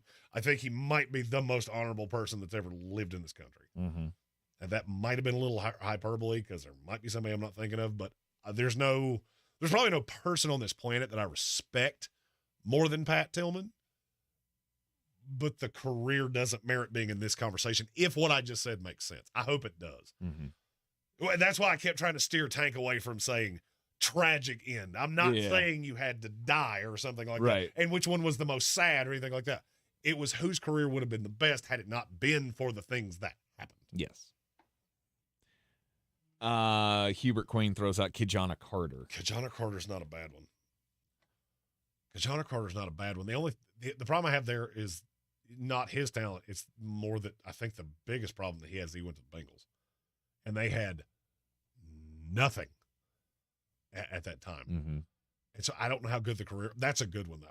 We could have done a whole list of this with NFL draft guys that just you went to totally the wrong spot. Right. Seems like another idea for a daily draft at some point like next week. What we need to write down and just do next week because all-time players that went to the wrong place. Draft unfits. That's how I'm going to write it down, and I'll remember it. One of these days, I'm going to find in our social media who came up with the idea for the daily draft, and I am going to buy that dude like the most domestic lights, because this is the most brilliant. Because it leads to things like this. Mm-hmm. It sparks up conversation you don't normally get into. My UDFA is I gotta go. Tank goes homer all the time. It's Tony C. Tony Conigliaro with the Boston Red Sox. He came in and he had 104 home runs by the time he was 22 years old. His first year in the league at 20 years old, he hit 32 home runs, which was unheard of in 1967. Or I guess that was 1965.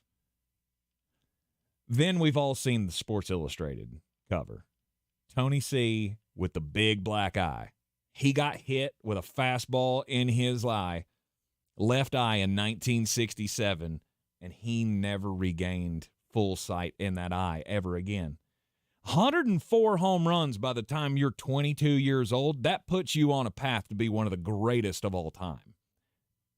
And it's why, and it's only because he was with the Red Sox that it became more of the story, the curse. We have the greatest player you've ever seen, greatest power hitter possibly ever in baseball since Babe Ruth. And he gets hit in the eye and has to quit baseball in the next 3 years. He was out of the league by 1971. And we were robbed of something that could have been great. I think Joshua Penix and I understood this assignment about the same way, because I think 3 of the ones I had on my list were things he said in the chat. And this one's going to sound a little strange because he was 32 years old when he died, but he had just gotten to the point where he had the equipment. And guys at that time stayed in this sport until they were, my God, Dick Trickle raced until he was 78 years old. It's Davey Allison. That's not a bad one. That's Davey Allison. He had just gotten, he was in like his 5th year, but Robert Yates was really building into being that premier team that he became with Dale Jarrett and guys like that in later years. And I've always wondered, Davey Allison, especially the way he raced, because, and Alan Kwiecki falls into the same thing. He just wasn't, to me, he just wasn't as good as Davey Allison. NASCAR slightly better than him. I feel like Kwiecki was older. What? I think he was older. I think he was only a few years old. I want to say he was 34 and Davey Allison was 32. Really? I could be wrong. Maybe I could be wrong in that. I'm 99% sure Davey Allison was 32. I vaguely remember that happening. I'm at that age. My birthday's next week, so I'm at that age where I start looking at athletes that died before I am the age I am now, and it's not like a morbid fixation with it. I just remember those things. It's like a really cherish your life. I remember when my dad came and told me that, and I went, oh no, the guy who drives the Hooters car? That was my level of NASCAR knowledge in 1993 when that happened. I was 6, so I don't. Let's see. Davey was 32 when he died. Alan was 38. He was almost 40 by the time that he died. So both great examples of sports tragedies. You never want to see it, but that's the risk of sports. The risk of sports is always going to be, there is that risk that you're putting your body on the line, and something could happen in the middle of this, whether it be on the racetrack or whether it be on the football field, as we saw with Damar Hamlin. Now, you never know when your number might get called, and you might have some injury. Now, thankfully, the Damar thing he was able to come back from that. But how many guys have we seen over the years be, paralyzed on the field or have injury? Ryan Shazier is a great example. And now, just to be clear, Davey Allison did not die on the track. He died in a plane crash. Okay. Going to a track. Right. It was, yes, I get you. I see what you're saying. But being involved in the sport, tragic things can happen. No doubt. And trust me, we've seen a lot of them. It's very sad. Mm-hmm. And that was really not the intention of this, but it's weird. The more I went down it, the more I looked at guys that had cancer and guys that got killed in really god-awful ways. And the careers that could have been. And those were the ones, for whatever reason, that just kept going up the list for me. Mm-hmm. I'm sure that we forgot somebody. I know definitively I did. Oh, absolutely. I looked at a lot of the basketball guys, though, and went, that's basketball. Greg Oden, I mean, you're 7'1", 300-something pounds. Mm-hmm. I can't say I'm shocked that you had knee problems and back problems. Yeah, the career could have been great. It's also, I would say, how many big dudes wound up having problems like that. It's just hard for me to put them on a list like that. I'll never forget. That was one of my worst sports takes of all time. Greg Oden. He's going to be the star of that class.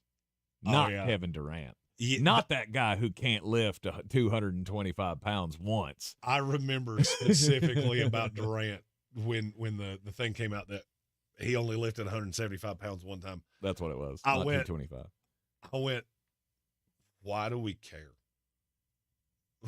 Why do we care how many times he stands out at the three-point line and shoots threes? Why do I care how many times he lifts into 175 pounds?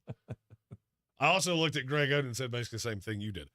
That dude is old enough to be the dad of at least 6 guys on this team. So I am not sure that I could put my future into the hands of that guy. Mm-hmm. But if you want to do that, you go right ahead. It's going to be the next great center in NBA history. Never could stay healthy. You're in the Sportsocracy, and this is ESPN Asheville, 92.9 FM, 880 AM, and 1400. This is your Exergen Temporal Scanner weather forecast on ESPN Asheville. With sun breaking through the clouds this afternoon and a light breeze in for the north. The high should hit 68 degrees. Still dry tonight with increasing clouds and a low dropping down to 50. The next round of rain moves in Friday with scattered showers into the afternoon and a high of 59. There may be periods of heavy rain starting off the weekend Saturday with showers likely, even a few rumbles of thunder as the high hits 56. Then for Sunday, clearing, breezy, and cooler with a high close to 50 degrees. I'm Jeff Marr from the Weather Channel. This report is sponsored by KFC. KFC's new Smashed Potato Bowl is here.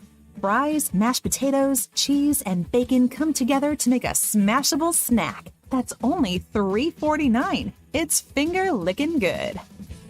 Doug Gottlieb here. March is here. That means Chick Days, planting your garden, and college basketball. Just like in basketball, every team needs its MVP. When it comes to team members who go above and beyond, Tractor Supply has the winning lineup. Our home team at Tractor Supply is excited to support your hometown. We're proud to be part of the excitement of college basketball tournament season, and our home team looks forward to serving your hometown. Because every day is game day at Tractor Supply.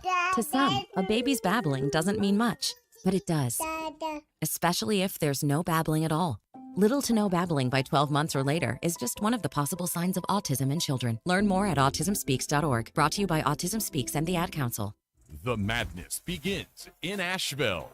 Make sure you're at the Harris Cherokee Center Asheville, March 7th through 11th for the 2024 Ingalls SoCon Basketball Championships. Experience fun for the whole family as your favorite SoCon teams compete for a championship and a berth in the NCAA tournament. Book your travel and tickets by logging on to SoConHoops.com or by contacting the Harris Cherokee Center Asheville box office. Get your tickets today. You might not know this, but the Ingalls Bakery is actually a bakery. As in, we bake things, really delicious things.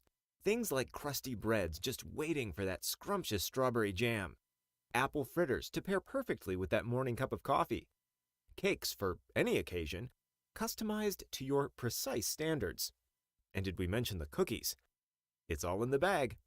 Ingalls, low prices, love the savings. Showtime Sports and Mountain Graphics have teamed up under new ownership by an Asheville native to better serve our community with the finest custom apparel and unique branded items at the best price. Showtime Sports and Mountain Graphics can customize whatever you, your team, business, or local group may need through high-quality screen printing, embroidery, and laser engraving right here in Asheville. Free personal delivery within Buncombe County and a reduced delivery fee anywhere in Western North Carolina. Visit ShowtimeSportsAVL.com and MountainGraphicsAVL.com. Your one-stop custom apparel shops.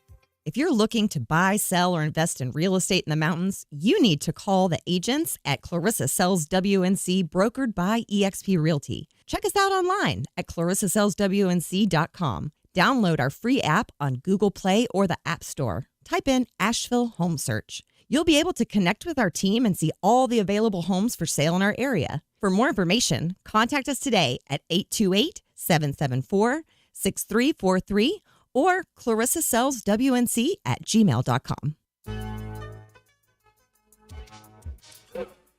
Back at the Sportsocracy on ESPN Asheville. It's time for the most important message of the day. Don't do crimes. Yeah, you ever do that thing where you're planning on telling one story, Jeremy, and then you see the headline of another story that just kind of makes you want to go to that one? I do that from time to time. It's not. We didn't do this segment for a week, so I feel like I'm filled till Easter. I just feel like at some point I'm going to have to, and maybe you want to Google this after you get home this afternoon, the Great Kentucky Meat Shower of 147 years ago. I don't know what that's all about, but I feel like that's worth a Google. It sounds like an album that a Kardashian would put out. Yeah. Let's go. Yes. Let's go. Bad boy. He did not tell me that before we started this segment. Let's go. That was a good one. I feel like I should just throw my headset off right there and just go, you did the last 20 minutes by yourself. You like weird murder stories, Jeremy. I do. Here's another one of these weird murder stories where I'm not a man who surrounds myself in, psychiatry books and things like that, but cannabis-induced psychosis. You ever heard those terms? I have. I'm still not sure it's an actual thing. Just saying, in my 40 plus years of living, I've done a lot of research in this category, and I don't believe that this is a thing. Again, smarter people than me who've studied the human brain and the effects of drugs on people, they apparently, some of them believe that cannabis-induced psychosis is an actual thing. Story comes to us here of a man. Go ahead. No, you go ahead. You finish the story. My joke, it plays no matter what you're going to do. Story of Costa Silva, Diego Costa Silva, who is on trial for murdering his wife. But it's how he murdered his wife that is concerning and now has this defense of cannabis-induced psychosis coming out. So he believed that his wife was possessed by a snake. She had a snake inside of her, and then the only way to kill the snake, how do you kill a snake? Cut the head off. Cut the head off. Cut the head off. Oh. Yeah. Oh, yeah. Brutal. I don't know. I feel like this is flimsy. This is flimsy. Cannabis-induced the worst effect I ever had from this was, like overdosing on Funyuns. Overdosing on Funyuns and Steely Dan. Right. You just sit back and listen to a Grateful Dead album and, eat Oreos. I'm not going to lie. When you said cannabis-induced psychosis, the first thing I thought was, there was a whole generation that thought fish didn't suck. So, and most of them were super high the whole time. Oh, the band Fish. So, yeah. I mean, not fish like you eat fish. Right. Fish like I'm going to put on a pair of burlap sacks and dance around in the mud. PH Fish, yeah. Yeah. You're not wrong. There's so many of those PH bands terrible. out there. Fish and Mo and String Cheese Incident. Anybody shocked that Tank's the one that knows all the hippie bands? They all play here in Asheville. That's the only reason I know. Because there's 800 arrests every night that Fish plays in town. I'm not a fan. I'm not a fan of the music before you go down that path. Are you? Yes. You strike me as a man. You strike me as a man that would put on your best flour sack and go to you a Fish concert. My story comes. Oh, flour sack. Oh, my brain works in a weird way. Flour sack. My parents hugged me too much or something. My story comes from Thailand. It's about a man named Sajit Klingtali. And this man's he's a tough man. I'll tell you why. He was out with friends. They were fishing and drinking beers. I am reading this verbatim out of an AP story. 45-year-old man told the viral press that he and his friend had gotten into an argument about which man had caught the bigger fish. He said, I was fishing with my friend, and we joked about the fish we had caught. I said that I had caught bigger fish than him, but he was offended. Apparently, out of anger, his friend decided to aim a fishing harpoon at the back of his head and fired. Oh, this is his response. I swear to you, this is directly out of the story. When the harpoon first hit me, I felt the pain in my head, but I had a cigarette and felt better. I had a cigarette.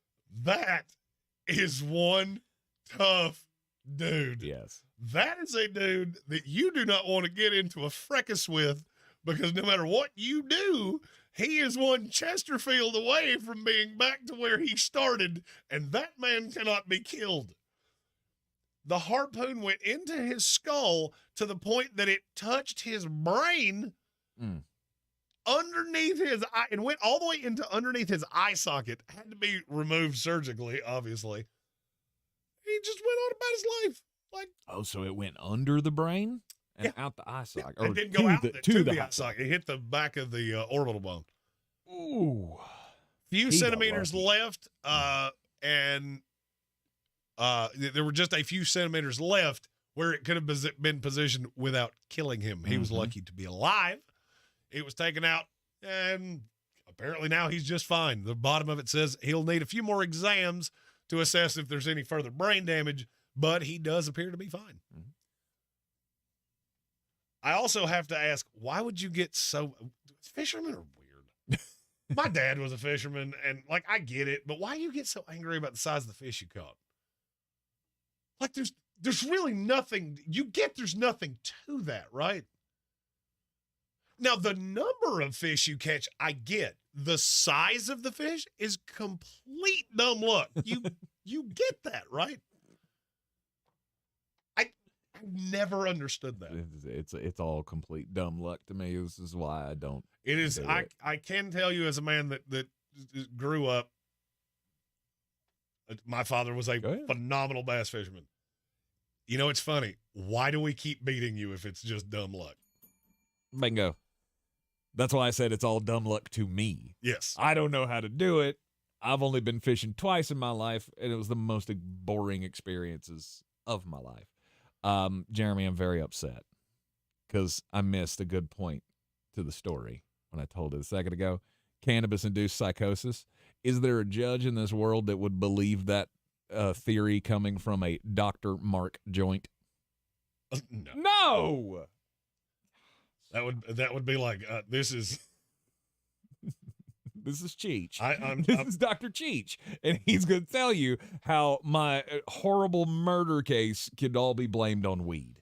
This is. I don't think so. I'll be defending the Kardashian family. My name is Dr. Hugh Jass Esquire at large. I had to be real careful how I said that, and I did it. Yes. Put the pause in there. So FCC, you go away. Well, you're now sending instructions to the Federal Communications Commission. Well, I mean, they're probably going to send instructions to me, which is to go somewhere that's down. Oh, it's hot. How's this for an instruction? Go right now. Download the DraftKings Sportsbook app. Promo. Let's go. It's going live in North Carolina. Legal sports gambling. Live in North Carolina on Monday at noon. And you can get in on all of the action and bet on all your favorite sports from the comfort of your own home or wherever you want to be with DraftKings. To celebrate the launch here in North Carolina, new customers can download the DraftKings Sportsbook app today. Use our promo code WPEK. And you can score up to $300 in bonus bets when you place a $5 bet once we are live. Again, that happens on Monday at noon. You can download the DraftKings Sportsbook app, sign up with the code WPEK, and get up to $300 in bonus bets once mobile sports betting goes live only on DraftKings Sportsbook.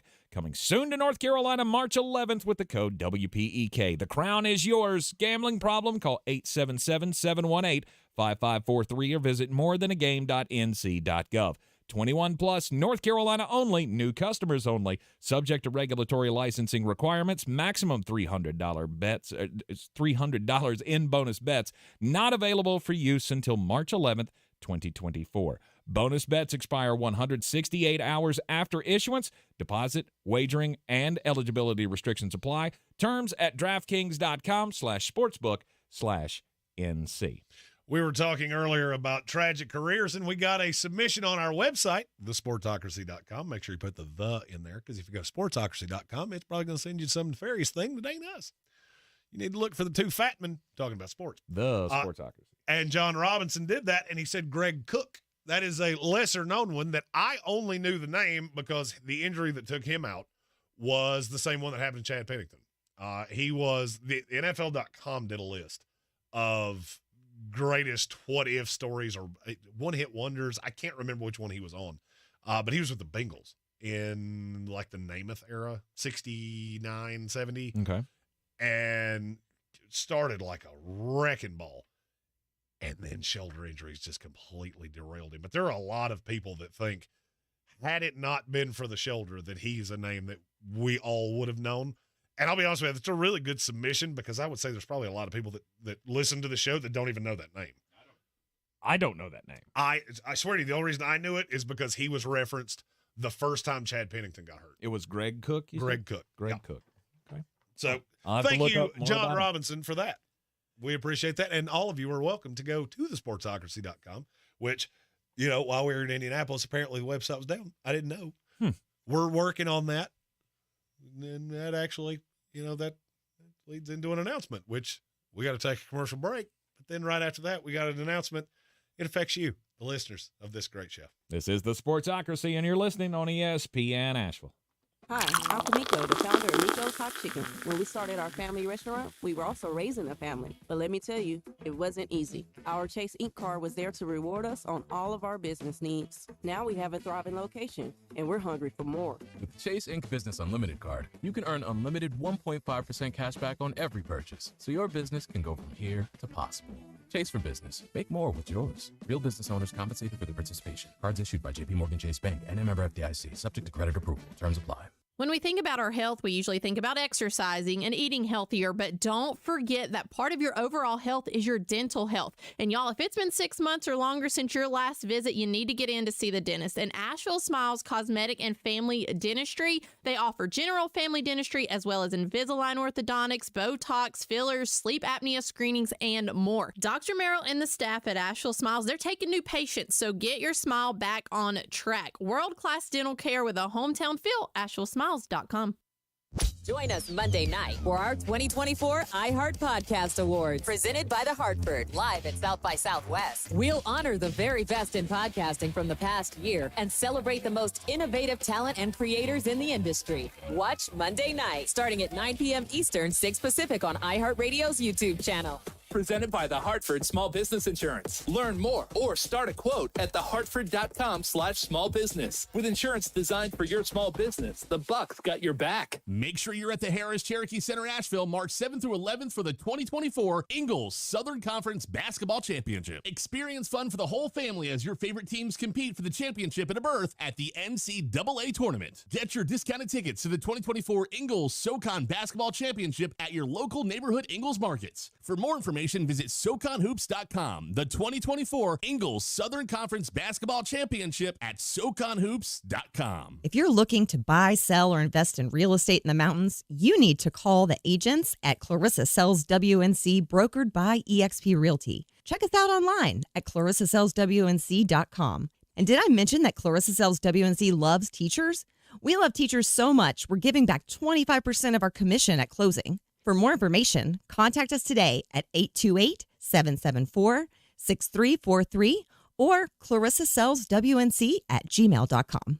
Back counting down to kickoff, let's look at today's 3 keys to premium pre-gaming with Beast Unleashed, presented by Monster Brewing. Number 1, beat the heat. Unleash the beast with bold, familiar flavors, 0 caffeine and 0 sugar. Number 2, running the option. There's 4 to choose from. White haze, each perfect, scary berries, and my personal favorite, mean green. And number 3, at 6% ABV, Max Protect. Always drink responsibly, and you must be 21 or over. Beast Unleashed, available at your local retailer.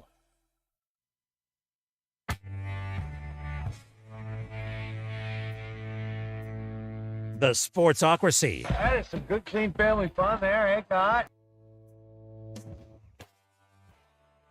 We are back in the Sportsocracy on ESPN Asheville. Ready to wrap it up here for a Thursday afternoon. Reminder, tomorrow's show, we will be live on the road. We'll be not going as far as we did last time, though. Yeah, we're not making another trip to, like, Indianapolis for at least a few months because, frankly, I don't know that I can deal with that much of tank driving. Oh, come on. You slept most of the way. Yes, I did. Doesn't really matter. Wow, your camera was all weirded out. It was all fuzzy. It was all fuzzy. I've moved a lot today. I've been real fired up. Yeah, it has been a fiery show. Tomorrow we will be live from the Harris-Cherokee Center, Asheville, 12 to 3, here on ESPN Asheville for the Ingalls SoCon Basketball Championships. It's all going down all weekend long, and you can get your tickets at SoConHoops.com. We got new things coming the listeners' way here? We do. So our trip to the Combine kind of gave me a bit of an idea. So we met a lot of people that did a lot of things, and we saw their imaging, and so obviously the Combine and the Senior Bowl were 2 of the first things that we've done out in the public like that. So we didn't know all the things we needed. So now we know things that we're going to need, and one of the things we're going to need is a backdrop and table skirts and all the things that go with us that are to tell people who we are that don't know who we are. So I conspired an idea with a designer that, if you're watching us on the YouTube, I will be throwing it up on the screen now. And it's not completely done, but it's got some of you in it that have been great pieces of this show. So what we have noticed over the last, 6 months, 9 months, year, the number of people that we see and we hear from that tell us they enjoy the show, they like the show. We couldn't do this without you. And Tank and I have always said that basically we're two idiots. He's a radio guy. I got lucky that I met a radio guy at a fantasy football draft, and he got lucky that I just so happened to be funny and had the business sense that God gave a goose. You ever get lucky? Happen does. Bingo. So when we do these things, we want to take you guys with us. So if you're watching on the YouTube screen, I'm going to put this up. This is a concept. It's not done, but we're going to take the little keywords of the show, and that'll be the thing that people see really big. But if you look in the gold text, you can see the name of all the House of Reprehensibles members, and we want to give you guys a shot to be in that. So we're ordering this for the NFL draft. It's also going to be our imaging on the website, because we're getting ready to be a very large website overhaul, so you'll be able to send things in like John Robinson did earlier. But we want you to be a part of the thing that we do when we go out into public. Like tomorrow at the Ingalls SoCon Basketball Championships, in theory, next year, we will have this with us. And we really want you to be a part of our imaging, because we want people that we meet when we go to things like this to know that you guys are why we're here. That's kind of the whole shtick. That's why we're called the Sportsocracy, because it's hard to have a democracy without the demos. I don't know. Yeah. I didn't know how to finish that. Good. I don't understand suffixes and prefixes. So basically, everybody, if you want to be in the imaging like that, you can join the House of Reprehensibles. You can join the Patreon, which is getting ready to get completely overhauled. Before anybody asks me, yes, there are still hats on the way. We were working on that before we started the Senior Bowl Combine thing. Kind of took my thumb off of it. It was the first thing Tank said when I told him this idea earlier, and I went, oh, shoot. As a man that wears every hat backwards, this could say Dale's bait and tackle and nobody would know the difference. But it's just a way that we really want all the listeners of this show to know that we do take you with us everywhere we go, because you take us with you everywhere you go. Indeed, we do. So great things coming your way. We do always thank everybody for participating in the process. And the extended part of that is after April 1st, we will actually have a weekly Speaker of the House tied into the House of Reprehensibles. And that will come from super chats and likes on the social medias and shares and all those things. We'll give you all that information towards the end of the month. But we wanted to let you know that before we got out of the studio this week, just to kind of plant the bug, let you know it was coming, and then we'll fill you in more things next week when we get back into the studio. And join us tomorrow at noon right here on ESPN Asheville when we'll be live from the 2024 Ingles SoCon Basketball Championships at the Harris Cherokee Center, Asheville. Get your tickets now at SoConHoops.com. We'll see you tomorrow. This is your Exergen Temporal Scanner weather forecast on ESPN Asheville. With sun breaking through the clouds this afternoon and a light breeze in for the north, the high should hit 68 degrees. Still dry tonight with increasing clouds and a low dropping down to 50. The next round of rain moves in Friday with scattered showers into the afternoon and a high of 59. There may be periods of heavy rain starting off the weekend Saturday with showers likely, even a few rumbles of thunder as the high hits 56. Then for Sunday, clearing, breezy, and cooler with a high close to 50 degrees. I'm Jeff Marr from the Weather Channel. This report is sponsored by KFC. KFC's new Smashed Potato Bowl is here. Fries, mashed potatoes, cheese, and bacon come together to make a smashable snack that's only $3.49. It's finger-licking good. The Sportsocracy. Let's open up the whole can and kick ass and kill them all. Let the paramedics sort them out. The madness begins in Asheville. Make sure you're at the Harris Cherokee Center, Asheville, March 7th through 11th. For the 2024 Ingles SoCon Basketball Championships. Experience fun for the whole family as your favorite SoCon teams compete for a championship and a berth in the NCAA tournaments. Book your travel and tickets by logging on to SoConHoops.com or by contacting the Harris Cherokee Center Asheville box office. Get your tickets today. From the Ingles Studios, this is ESPN Asheville, WPEK, W225CJ Fairview, WMXF Waynesville, and iHeart radio station.